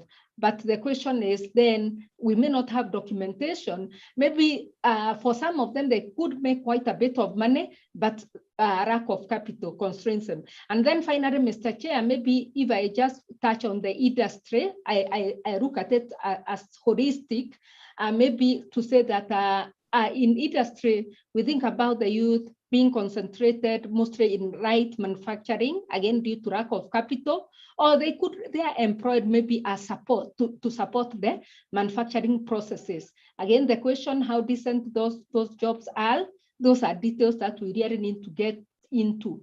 How can we ensure that they can participate in heavy manufacturing? What are the levels of productivity and incomes of youth? and also not forget women in these particular sectors. So I see those as the issues that I would relate to, not just the sector. We are calling them promising sectors, promising activities, but I think to me the issues are they having decent, secure, sustainable employment? Are they having fulfilling, dignified jobs? Are they having decent jobs? I know that is what Mr. Jeras would want to call it. So thank you, Chair. I'll stop there for that question. I'll come back. Thank you. Thank you very much, Jane, for these very insightful discussions. So now I'm turning to Damien Agboji with the same questions. What would you see as the key constraints for access to employment by youth and women? And Damien, please feel free to bring on the table the context of your own country and the context of your own West African region. So the floor is yours, Damien. Damien will be speaking in French. Thank you. Damien? Ok, merci, Monsieur le Président, cher professeur. Alors, sur la question de l'identification des problèmes, principaux problèmes donc, qui entravent l'accès aux opportunités d'emploi pour les jeunes et les femmes, j'en ai identifié 4. Je peux m'intervenir sur 4 de ces problèmes-là. Le tout premier problème qui limite l'accès aux opportunités d'emploi des jeunes, c'est d'abord leur insuffisance en termes d'expérience sur le marché du travail. Donc, les jeunes et les femmes, nous dirons, sont longtemps exclus du marché du travail. Et dans ces conditions, ils n'acquièrent pas les compétences nécessaires qui doivent être valorisées par les employeurs, tant du secteur public que du secteur privé. Donc, dans ces conditions, les jeunes et les femmes en partie constituent donc les primos sur le marché du travail. Et dans ces conditions, l'employeur les trouve comme moins expérimentés et donc moins dotés de compétences sur le marché du travail. Ça, c'est le premier des facteurs qui limite l'accès aux opportunités d'emploi. L'autre facteur qui limite l'accès aux opportunités d'emploi des jeunes et des femmes, c'est l'absence d'une extension géographique des services d'emploi ou de promotion des emplois au profit des jeunes. Je prends le cas particulier du Togo, ou bien des pays voisins du Togo également, où nous avons bien des agences de promotion de l'emploi, mais je dirais qu'ils sont davantage seulement localisés en milieu urbain. Or, l'on sait que le milieu rural aussi regorge assez de jeunes et de femmes. Donc, l'information reste une information en zone urbaine. Donc, là aussi, les ruraux, les jeunes et femmes qui sont en milieu rural, donc, n'ont pas aussi accès à ces opportunités d'emploi. L'autre facteur, ou bien l'autre problème, qui est donc lié au deuxième problème que je viens d'évoquer et qui concerne les agences de promotion de l'emploi, c'est que ces agences, au fait, jouent un rôle d'intermédiaire entre les offreurs et les demandeurs d'emploi. Donc, ces agences nationales de promotion de l'emploi véhiculent l'information et malheureusement peuvent influencer l'ajustement initial selon des logiques parfois éloignées de celles du marché. Au fait, le mode d'intermédiation ici, que le candidat ou bien le jeune ou la femme choisit à l'embauche d'une part, et le mode également d'intermédiation que choisit l'employeur, donc joue des rôles importants. Alors, l'accès à l'emploi, donc je vais donner quelques exemples. C'est le cas de l'accès à l'emploi par les réseaux. Donc, l'information est là, mais l'information est destinée seulement à des jeunes ou femmes qui sont membres d'un réseau. L'information est là au niveau de l'Agence nationale de promotion de l'emploi, mais c'est orienté peut-être vers certains établissements de formation ou bien de stage, ou bien également du côté des jeunes aussi, il y a ces candidatures spontanées. Donc, le rôle d'intermédiation que doivent jouer les agences de promotion de l'emploi n'est pas assez transparent, et je dirais même sans intérêt. Alors, l'autre problème aussi qui limite l'accès aux opportunités d'emploi et des jeunes et des femmes, c'est que les jeunes et les femmes, voilà, ne forment pas un groupe homogène. On est face donc à des divers sous-groupes de jeunes qui ont affaire aussi en même temps à de différentes contraintes qui entravent leur accès au marché du travail.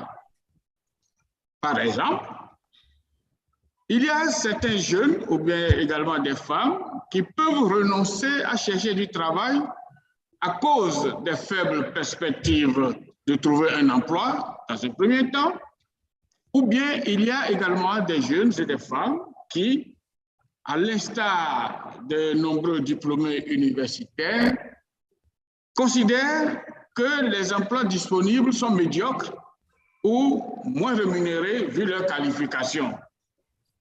Alors, de ce fait, il est extrêmement important, n'est-ce pas, d'adapter les programmes aux besoins particuliers de ces différents groupes, jeunes et femmes, et d'analyser autrement les obstacles à l'emploi et à leur participation au marché du travail. Donc, vu cette hétérogénéité du groupe des jeunes et des femmes, évidemment, il s'avère un peu difficile pour les autorités publiques d'asseoir une politique nationale d'emploi pour les jeunes et pour les femmes. Donc voilà ce que j'ai comme réaction sur cette question liée au problème qui entrave l'accès aux opportunités des jeunes et des femmes. Merci, Président. Merci beaucoup, Damien. Je pense que les points que vous avez développés sont assez complémentaires de ce que votre prédécesseur a développé. Mais je voudrais juste vous faire remarquer que la plupart des contraintes que vous avez identifiées sont des contraintes liées à l'offre. Le manque de qualification, l'absence à certains réseaux qui pourvoient de l'emploi, la faiblesse de l'intermédiation. Mais est-ce que, à votre avis, il y a des problèmes davantage liés à la demande? Est-ce que l'économie génère suffisamment d'emplois? Oui, est-ce que évidemment. Vous voyez Évidemment. dans l'économie togolaise, dans les économies ouest-africaines, des secteurs qu'on pourrait considérer comme des secteurs pourvoyeurs d'emplois, des secteurs qui, si suffisamment soutenus, pourraient générer beaucoup d'emplois décents pour les jeunes. Qu'est-ce que vous en pensez? Oui, Monsieur le Président, je crois que vous avez raison. Donc, quand on va en termes d'analyse demande sur le marché du travail, on se rend compte aussi malheureusement que nos économies, du moins les économies de l'Afrique de l'Ouest, créent peu d'emplois. Malgré les taux de croissance que nos États ont connus avant la période Covid, même des taux de croissance de 5-10%, on voit malheureusement que l'emploi reste le bénéficiaire, le dernier des bénéficiaires. Ce qui signifie donc que la structure de nos économies même n'a pas permis pendant longtemps donc, de créer des emplois suite à une croissance. D'aucuns diront donc que la croissance économique dans les États africains, Afrique au sud du Sahara surtout, c'est plus une croissance qui profite plus à l'extérieur, puisque c'est davantage basé sur rien que les exportations de matières premières brutes et de quelques produits manufacturés. Donc, la croissance qui est générée par l'agriculture, en partie aussi dans nos États, donne des emplois, mais des emplois précaires ou bien ce n'est pas des emplois de haut niveau dans le système agricole. Maintenant, la question donc a été... السنة ابتدى بعديهم وخلص قبليهم وهم لسه يعني مكملين يعني ابتدوا الساعة 2 وحتى الساعة 3. Donc, la question a été longuement débattue et effectivement, donc, il y a lieu de rechercher aujourd'hui les secteurs qui peuvent être considérés comme les secteurs phares, les secteurs porteurs, créateurs d'emplois massifs et d'emplois décents, comme on le dit, et d'emplois durables. Évidemment, on a pu noter dans nos travaux de recherche sur nos pays Afrique de l'Ouest qu'il existe effectivement aujourd'hui des secteurs que nous pouvons considérer comme des secteurs clés pourvoyeurs d'emplois massifs, aussi bien aujourd'hui que pour le futur. C'est le cas du bâtiment. Le secteur du bâtiment aujourd'hui qui prend de l'envol dans nos économies. Il y a le secteur de l'informatique et de la télécommunication aujourd'hui qui se développe donc dans les services massivement et donc qui aussi donc crée beaucoup d'emplois. Il y a l'industrie manufacturière qui prend l'envol, mais il y a aussi et surtout dans nos pays en partie agricoles, la création des chaînes de valeur agricoles. Donc, où l'emploi est créé depuis le temps de la production jusqu'à l'écoulement et la consommation. La transformation agricole aujourd'hui reste donc l'un des secteurs où l'emploi est encore garanti en partie. Donc voilà un peu les quelques secteurs prioritaires qui sont des secteurs qu'on peut considérer comme des secteurs phares pour l'emploi des jeunes et des femmes aujourd'hui au Togo et du moins dans les pays voisins également du Togo, Président. Thank you very much, Damien. I'm now turning to Julius. Julius, I would like to have your insights on this issue. What would you see as the key constraints to access to jobs by women and the youth? Thank you very much. I will simplify my message in this way. First of all, first things first. Most of the creation is, most of the employment is created by the private sector in most countries.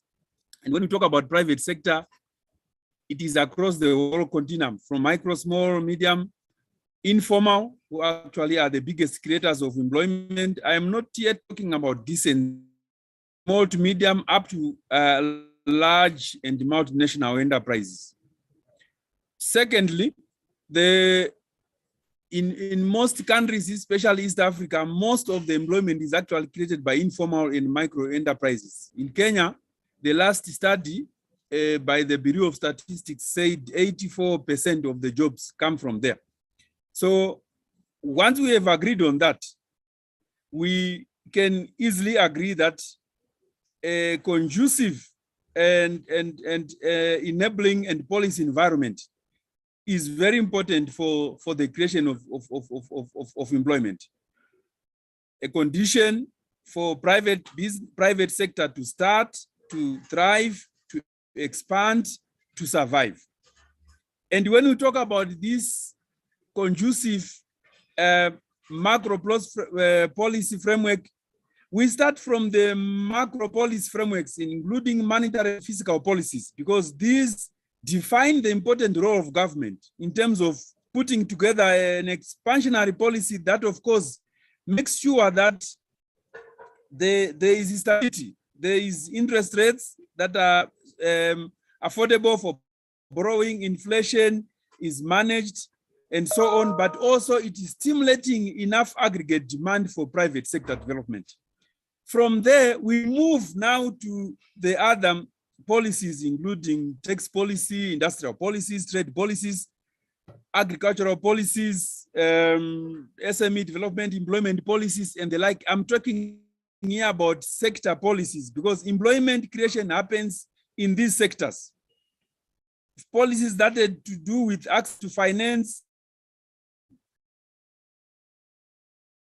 around these policies are two things. Number one, because the question says, what are the key constraints for employment for youth and women? We need to assess if these policies are mainstreaming concerns and situations of youth and women. They may be there, they may be there. But when we talk about agricultural policy, or does it take into account the issue of access to land, for example, for women and youth who are the major players and sources of labor in the agricultural sector?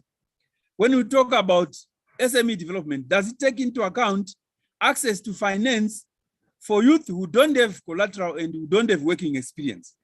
So I guess what I'm saying is the policies must take into account the situations and concerns of youth and women, and therefore in developing them, in implementing them, we need to take that into account, mainstreaming youth and women employment. Secondly, is the issue of coordination, because one can argue and say these policies are there, and for sure they are there, but are they talking to each other?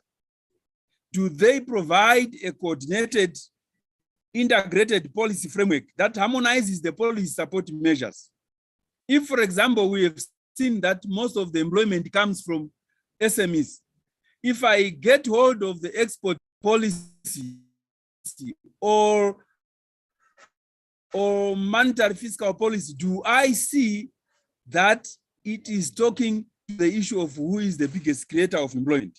Most of these policies are developed and working in silo approach and working with ministries that are pushing their policies without harmonizing and integrating to the other issues. And then I also want to talk about an issue that I think has been left behind a bit, the issue of focusing on rural development. This is no brainer because the majority of young people, the majority of women, in fact, the majority of the population in most countries in sub-Saharan Africa live in rural areas. So if we are going to take a deliberate approach to promote industrialization, processing, value addition, small manufacturing industries, we kill many birds with one stone. We deal with post-harvest losses, but we also promote structural transformation into those sectors, processing, industries, manufacturing, which has been proven to be providing higher productivity and higher paying jobs and more decent jobs and so on. So rural development is important. And on the issue of skills development and skills mismatches, I just want to put a rider because the point has been made about the importance of skills, supply side, but oftentimes the discourse on skills development focuses on mismatches between skills demand and skills supply, and emphasizes a lot on graduates who already have some skills, who are not finding jobs. But if you look at the proportion of graduates compared to dropouts, you will see that, for example, in one country in East Africa, primary school enrollment is 8 million. Secondary school enrollment at Form 1 is actually 1.something million, less than 2 million. So we have already lost 6 million who did not finish primary school grade 7. When you move to tertiary school enrollment, it is about 400,000. So if we focus the discussion on skills development on mismatches between those who are graduates who have some skills and the demands of the labor market, we are actually leaving out by far the majority of young people who are actually not graduating, who did not graduate, who did not manage to finish even grade 7 or Form 4 for that matter. And therefore we need to look at where the bigger problem is. It is the young people without skills who are in rural areas and who are not graduates, but who need jobs and who constitute the majority of the unemployed. So I just wanted to put that rider on the skills development debate. Thank you, and over. Okay, thank you very much, Julius. Well, let's stay with you, but we are running behind schedule, so I am going to ask you another question, but would request, would like you to try to respond in just 2 minutes. When we look at the landscape of jobs in Africa, particularly for young people and for women, we can see that the quality of job very much less to be desired. Sometimes unemployment rates are quite low, but the quality of job is a critical issue. So according to you, what policies should be put in place in order to improve the job quality in Africa? Jealous? Yes, and I'm going to follow your advice to be brief. First of all, I do agree that the bigger problem that we have is actually not unemployment, but the quality of the jobs that are available. Most people, most young people in Africa cannot afford not to be employed. So they, in the end, look for whatever job that is available for survival. Issues related to underemployment, time-related or occupation-related unemployment, precarious employment, informal employment, and the working poor. I would have explained more, but these areas have been covered. I want to move to the part of your question. I think one aspect that has also been discussed is how to improve productivity and working conditions in those sectors where the majority of the people are and where there are decent work deficits. And this has been revisited and I think referred to the whole issue of the majority of people are in rural areas. The majority of young people and women are in agriculture. So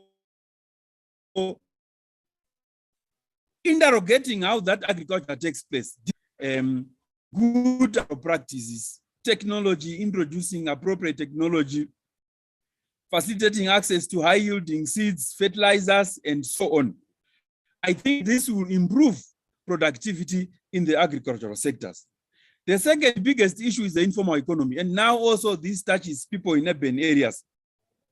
And this is where the debate on structural transformation becomes important. The example of the cut flower sector in Ethiopia, which did not exist about 14, 15 years ago. But with a government policy and appropriate investments, the country is exporting cut flowers. This is an industry which did not exist, but a well thought out program which can be applied to other sectors. For example, in East Africa, they are talking about existence of a huge market for avocados in China and in USA. You need a deliberate policy and a program to say, what do we need? We need farmers, we need seeds, we need the trees, we need extension services, we need the storage services, the processing facilities, and you come up with a holistic program that focuses on that. And that may mean actually you move some of the farmers who are growing other crops to these subsectors, to this new sector. And if you provide a holistic support, you can move people into that value chain and then provide more opportunities for decent work. Let me just stop here for the purpose of time. Thank you, and over. Thank you very much. So let's turn back to Jane. Jane, you have mentioned some sectors which are primarily employing the youth and women in Africa, and you have also underscored some other sectors with greater potential to provide good jobs to the youth and to female job seekers. So according to you, what would be the needed investment to boost such sectors, both from the private and from the public sector? And additionally, what would be the right reforms to be put in place to boost these sectors? And I understand that from your network, from your PEP network, you have gathered a lot of evidence on these issues. What does the evidence from your research reveal on this very issue? Okay, thank you very much, Chair. Again, moderator, for these questions. Again, for the interest of time, like the previous speaker, maybe I would go more to Maybe just quickly, some if you could respond in 2 minutes, it will be fine, Jane, please. Okay, in that case, let me just go to the evidence that we have. We can debate later about the kind of investments which have been mentioned a bit by the previous speaker. But just to say that I think what we are discussing here, what has come maybe from ILO, what has come from the AELC studies, what we are doing at PEP, we seem to, I see a lot of synergies in what we are discussing. And that is why I would be very happy to give some of our perspectives of our work, but also important in that going back to the keynote address that we had today, we have some, PEP has made a commitment to the ILO Global Initiative on Decent Jobs for Youth. And here, maybe I can just give some highlights of some of the work that we are sharing with ILO for the repository, and hopefully members can always go back and look at that work. Very quickly, maybe I'll just mention some 5 studies. One, we have, and because these ones, again, the issues discussed, we are discussing in this panel and before, tie in very closely. One, we have a study from Zambia by Chitaru and others on the effect of pre-graduation work experience on education mismatch in Zambia. And basically what they are looking at is whether exposing the youth to work before they graduate ensures that they can be a match of the skills that they run to the job market. And what the evidence shows is that the youth who have been working while studying are more likely to be matched with the kind of jobs that are in the market than their counterparts who did not have that. And they recommend that promoting work while studying should actually provide additional support. It's not just about work, but it should come about with career guidance, pre-placement training, maybe some form of financial support, and so forth, so as to encourage job matching. And if this happens, then we'll not have this issue of always talking about skill mismatch. Of course, there will be issues of how much investment we would have to put in there for us to be able to achieve that. There's another project from Benin, which was trying to stimulate self-employment by youth, or maybe we can call it entrepreneurship, how it can be stimulated through informal loans. Again, this is an issue of investment. And what this study argues is that policies that actually promote youth self-employment should include access to, or any policies that can ensure that they can get access to formal and informal credit. That is very important. They also found that informal and household sources of credit are very important because they form a big investment into young businesses and business startups. So we shouldn't ignore that. And finally, they found that credit access is really important for women-owned enterprises, especially young women. So again, looking at the youth, looking at women, that is something that we need to go into. Senegal, we have 2 studies in that decent jobs for youth IRO initiative. One is a study on implementation of Senegal's plan Emergent PES 2019-2023, and how this affects growth and employment of youth and women, and what the others, this is read by someone Gom and others, this is a 2021 PEP working paper. They find that positive discrimination policies are very important, especially for women and young people. So if we want women and young people to be employed, we must target them with policies. And also we need to promote investment in priority sectors. I think we've already mentioned the priority sectors for women and youth to be more employed.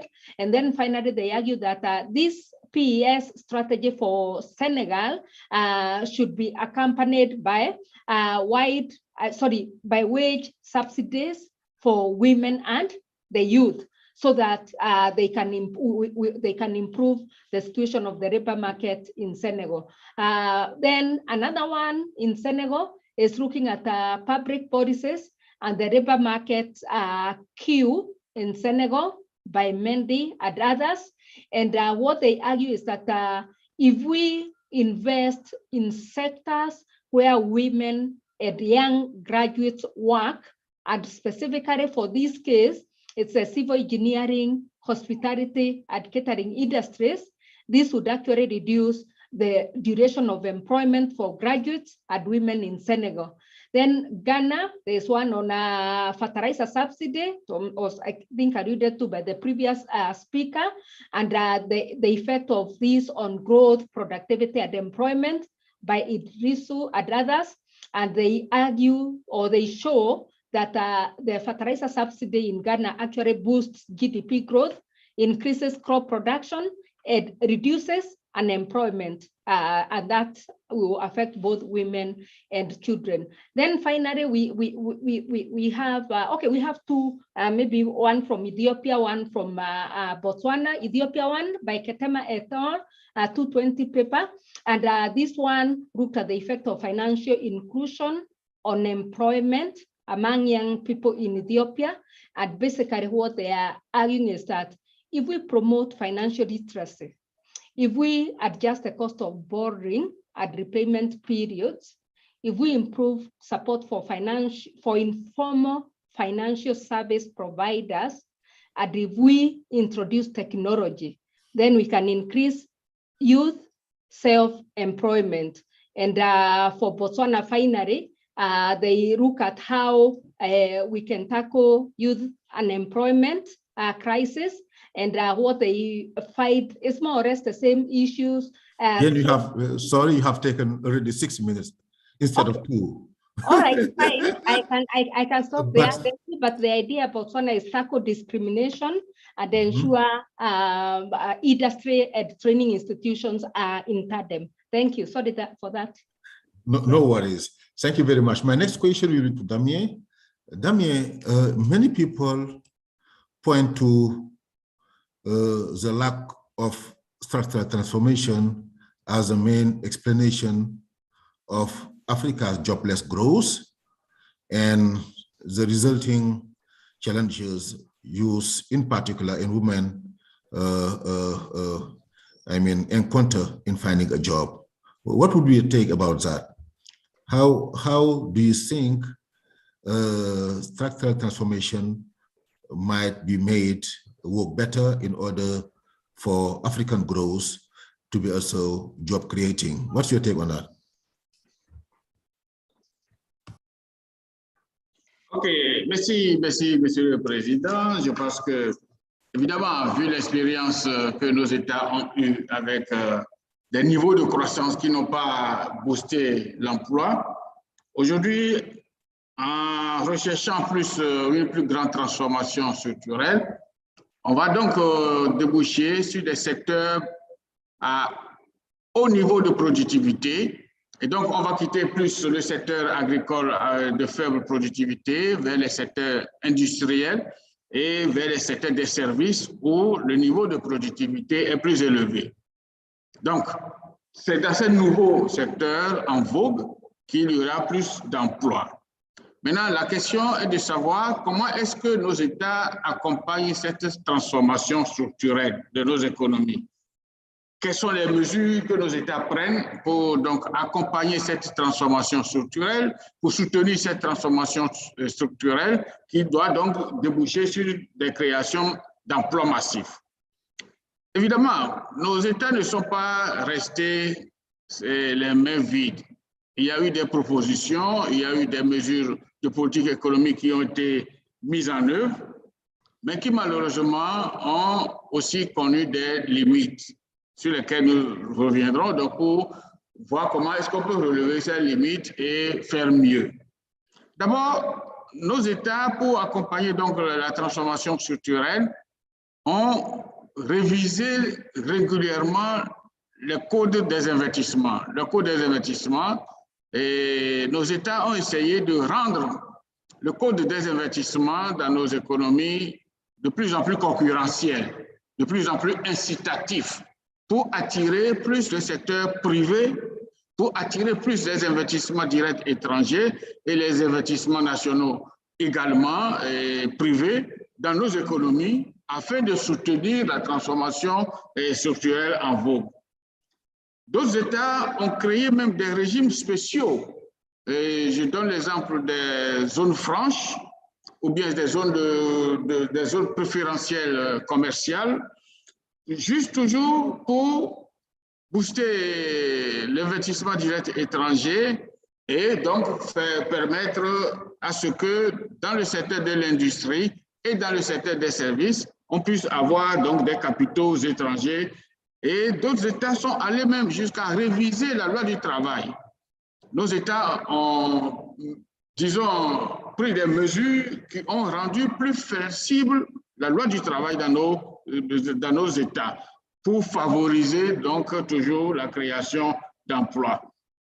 Mais malheureusement, voilà, ces dispositifs incitatifs n'ont pas eu gain de cause tel que attendu, c'est-à-dire donc que les investissements directs étrangers n'ont pas connu une influence importante telle que c'est attendu, tout simplement parce que, oui, on parle de transformation structurelle, mais les investissements initiaux dans les infrastructures économiques qui doivent soutenir cette transformation structurelle n'ont pas eu lieu.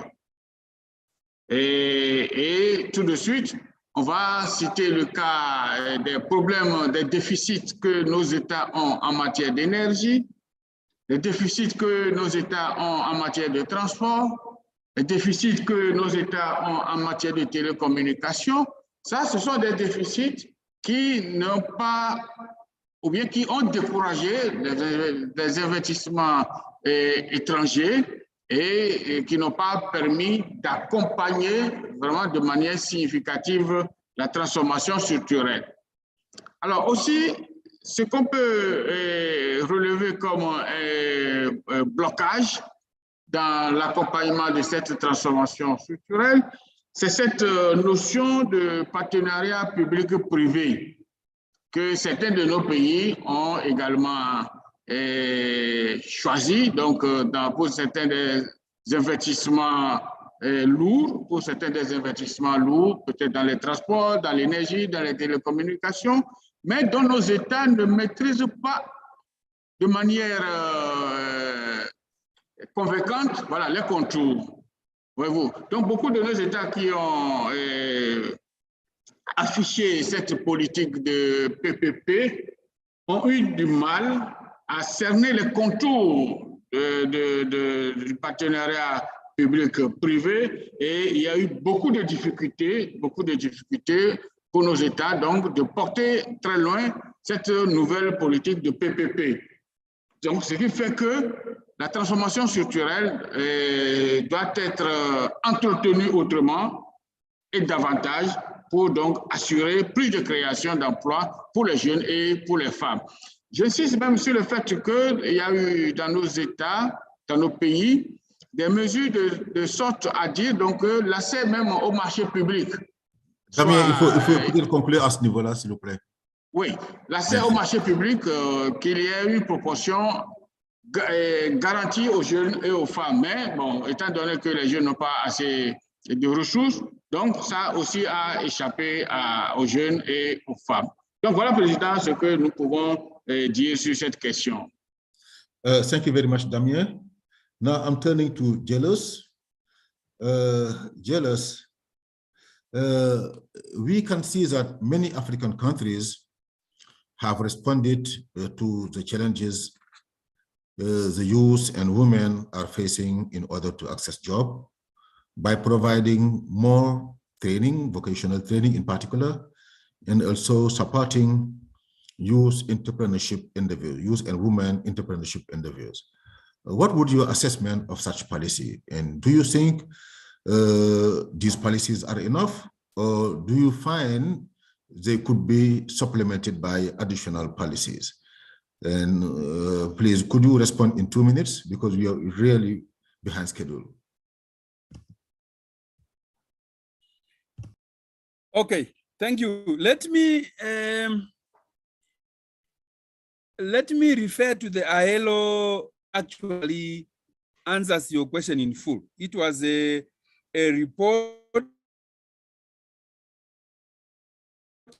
titled Small and Medium, developed in 2015 and presented to the International Labour Conference, which is the highest decision-making body of ILO, which was looking at the role of small and medium enterprises and on decent and productive job creation.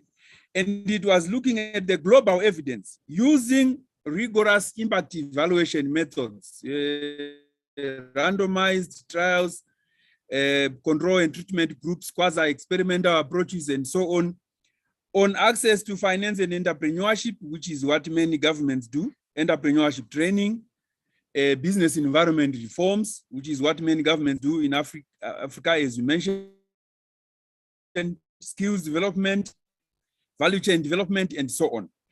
And that report is available on the net, but I can also send, but I just want to say what is the evidence that is relevant to this question. Number one, on entrepreneurship training and finance, the report says there is strong evidence that it works. Entrepreneurship training, if you have the right target group, the right package, the right trainers and tools and so on, it works. It works. Secondly, what works better is actually a combination of business training and finance. This is from the rigorous evidence. So standalone works, but not that much. But a comprehensive, integrated support works even better. Third, we found from that study, from that report, that the results are actually much better for youth than women. I don't want to go into the details, but that was the finding. On enabling environment, business environment reforms, we found that in that report, there is strong evidence that a good enabling environment helps in supporting MSME growth and employment. So having a good, solid, conducive environment supports the growth and development of SMEs and employment creation. And we also found that the smaller the enterprise, the bigger the effects. So if you have a good environment, it helps more the micro, small, and informal, which, as we saw previously, these are the more creators of jobs in most developing countries in Africa.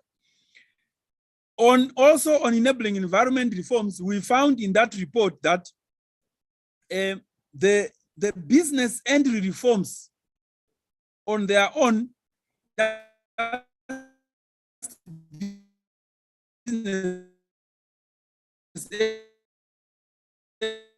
or registration, you see business premises, access to markets, and so on, they work better. So I want to invite everyone to go to the report, and maybe they can also check, but I can also share it. So what may be an issue is the scale of these interventions given the challenge that we have. I think that is the discussion point that we have. In that we have a huge bulge, we have a youthful population, but the interventions that we have had so far are pilots, are small, they are not addressing, they are not reaching on scale and impact. So this is what I would recommend. Number one, scaling up of those interventions that work. Let's move away from pilots. Let's move away for small scale interventions that benefit 500 people. Let's talk big. Let's talk big numbers, because youth in Africa run into million in each country. They run into million in terms of numbers. Number two, governments and governments provide financial and other support to those interventions that work. We should not leave these kind of interventions or projects only to development partners and donors and projects by ILO or by UN or by other international organizations or NGOs. Let's see governments putting their mouth also where it matters. Third, providing more interventions don't give the result. So it is better to help 1,000 people with more integrated interventions that work than 5,000 with standalone, and then you don't get a result in the end. And then finally, within my 2 minutes, more focus on demand side policies. I think this has been mentioned. I don't want to re-emphasize because there aren't just enough jobs for everyone, especially in Africa. The economies are not jobs. So demand side, sector policies, industrial policies, trade policies, energy, mining, tourism, all those areas is where employment creation happens. So stimulating that and support and having a supportive macro framework in terms of fiscal, monetary, and interest rates policies. Thank you, and over. Thank you very much, Jealous. Thank you, Jane. Thank you, Damien Agboji, for your very good insights into this very topical issue, which is unemployment, especially for women and for the youth in Africa. Many good points can be, seen from your various developments, in particular regarding the constraints to access to jobs. You have underscored supply side constraints like lack of training, lack of good training, a mismatch between supply and demand as regards workers' profile and skills. So this is a very important point we could notice in all of your developments, in all of your interventions. You have also all highlighted the significance of demand side constraint, the business environment, and the necessity to make the economy work in order for it to absorb the high numbers of people looking for jobs in Africa. So this is also well understood and well noted. And we also note from your insight that investment in some critical areas and in some critical sectors are needed in order to create more jobs and better jobs.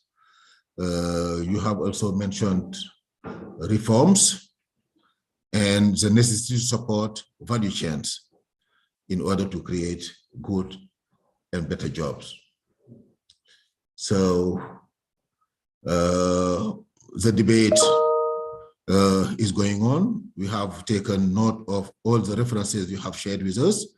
Please, I would welcome all participants to look at the messages that the panelists have posted on the platform, directing them to very valuable resources to complement what they have said. So these are very good resources that provide greater details about what has been discussed so far. So I wouldn't like to make the session any longer. We have run behind schedule. And with my apology, Abebe, I am handing over the floor to you with my thanks for asking me to moderate this very interesting and exciting panel. Yeah, thank you, Professor Ali.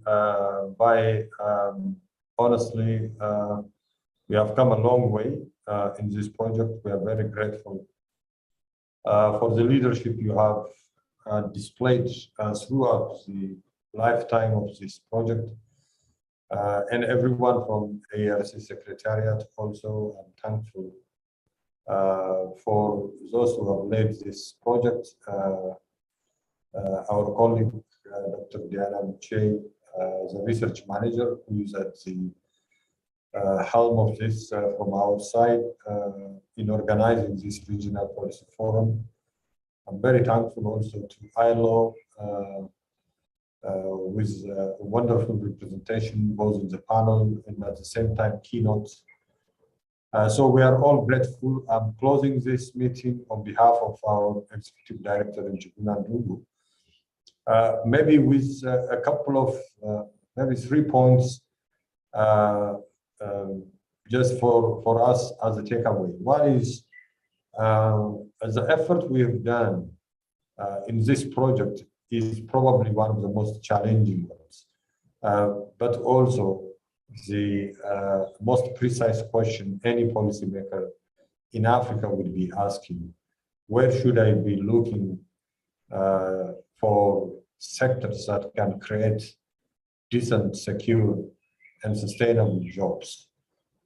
So in terms of the policy content and relevance of this research project, it's quite far-reaching, and it's also forward-looking. In that sense, we have asked the most difficult question, and through 9 country case studies, our researchers who partnered with us have been wonderfully capable in investigating this issue within their own countries. And we received, of course, methodological support from our framework paper authors who provided some of the tools that we have seen in action in all of the papers that were summarized today. So that is a good start for such type of undertaking. The second point is that the answer to this question still lies in a dynamic context to the structure of the economy and how quickly and sustainably the structural change can take place in Africa. Even though we have pinpointed the underlying problem is no labor supply in Africa. Even though government authorities across the board undertake reforms from the supply side of the labor market.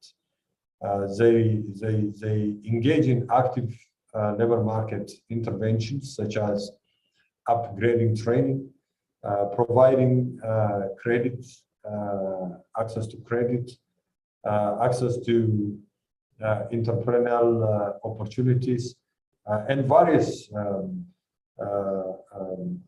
if you call it, startup labs, and many other hubs, for instance, in North Africa and Tunisia. I remember back in the day when I used to live there as in the staff of the African Development Bank. So I remember there was an active and ongoing IT-driven startup hub that the government set up to encourage young entrepreneurs to develop their own applications, both on the software and some of them also on the hardware, and to eventually come up with innovations that could launch them into a viable business. So governments are really trying very hard across the continent to support young men and women to be ready for the labor market. So this is basically from the labor supply side. Our effort in this work has been mainly to understand the labor demand side. Where is the sector with the highest possible employment creation if that sector grows, or if the situation for growth is facilitated, where should it be the sector the government needs to pay attention. But when you look forward, these simulations are usually based on the existing or a little bit recent structure of the economy. It doesn't basically answer the question, what happens also if the country expands its productive capacity, productive knowledge in sectors that have not yet been developed well today, or they are not employing many people today, but they have the potential to accelerate employment in future. Those are, for instance, areas of future research. And the third message is really looking at both the labor supply and labor demand is a good exercise, but it's also important to understand what drives the labor market in Africa. It's highly segmented, it's highly protected, and also fragmented in some sense, depending on which sector you are. So there are a number of, I think, ILO colleagues who definitely know these legislations and regulations that need to be put in place to allow the labor market to function smoothly with the workers' interests protected, while also the employers' availability of skills is met. Many studies have shown the mismatch between demand and supply in Africa, even in this time of high unemployment in urban areas, is significantly higher. As a result, many African businesses import expatriates, experts in because they couldn't find them in the local labor market. So there is a huge work ahead of us waiting for the policy and decision makers. So with this final remarks, I thank ERF, ODI, and include for this wonderful partnership and collaboration. And I thank also the Dutch government, Ministry of Foreign Affairs, for generously supporting this event. Thank you so much. Diana, is there anything here you want to say, or we have forgotten, or we can close the meeting? No, baby, there's nothing I needed to say. Just to thank each and everyone for their participation. You can close the meeting. Okay, thank you. So everyone from Nairobi, Kenya, Asante Sana, have a great afternoon, morning. And Rolf, thank you so much. You've been an excellent present. Margaret, really, thank you so much. Jane and everyone, the panelists, and Halim Bai, all of you. Once again, we are grateful. You always answer our call. You are always there for us. So this is really wonderful. And I personally convey my thanks to all of you. So thank you so much. Thank you, Abebe. Thank you so much. Thank you very, very everybody. much. Thank you. Bye-bye. Thank you, everyone. Thank you, Diana. Thank you. Bye-bye. Bye, everyone. Bye, Julius. Bye. Bye.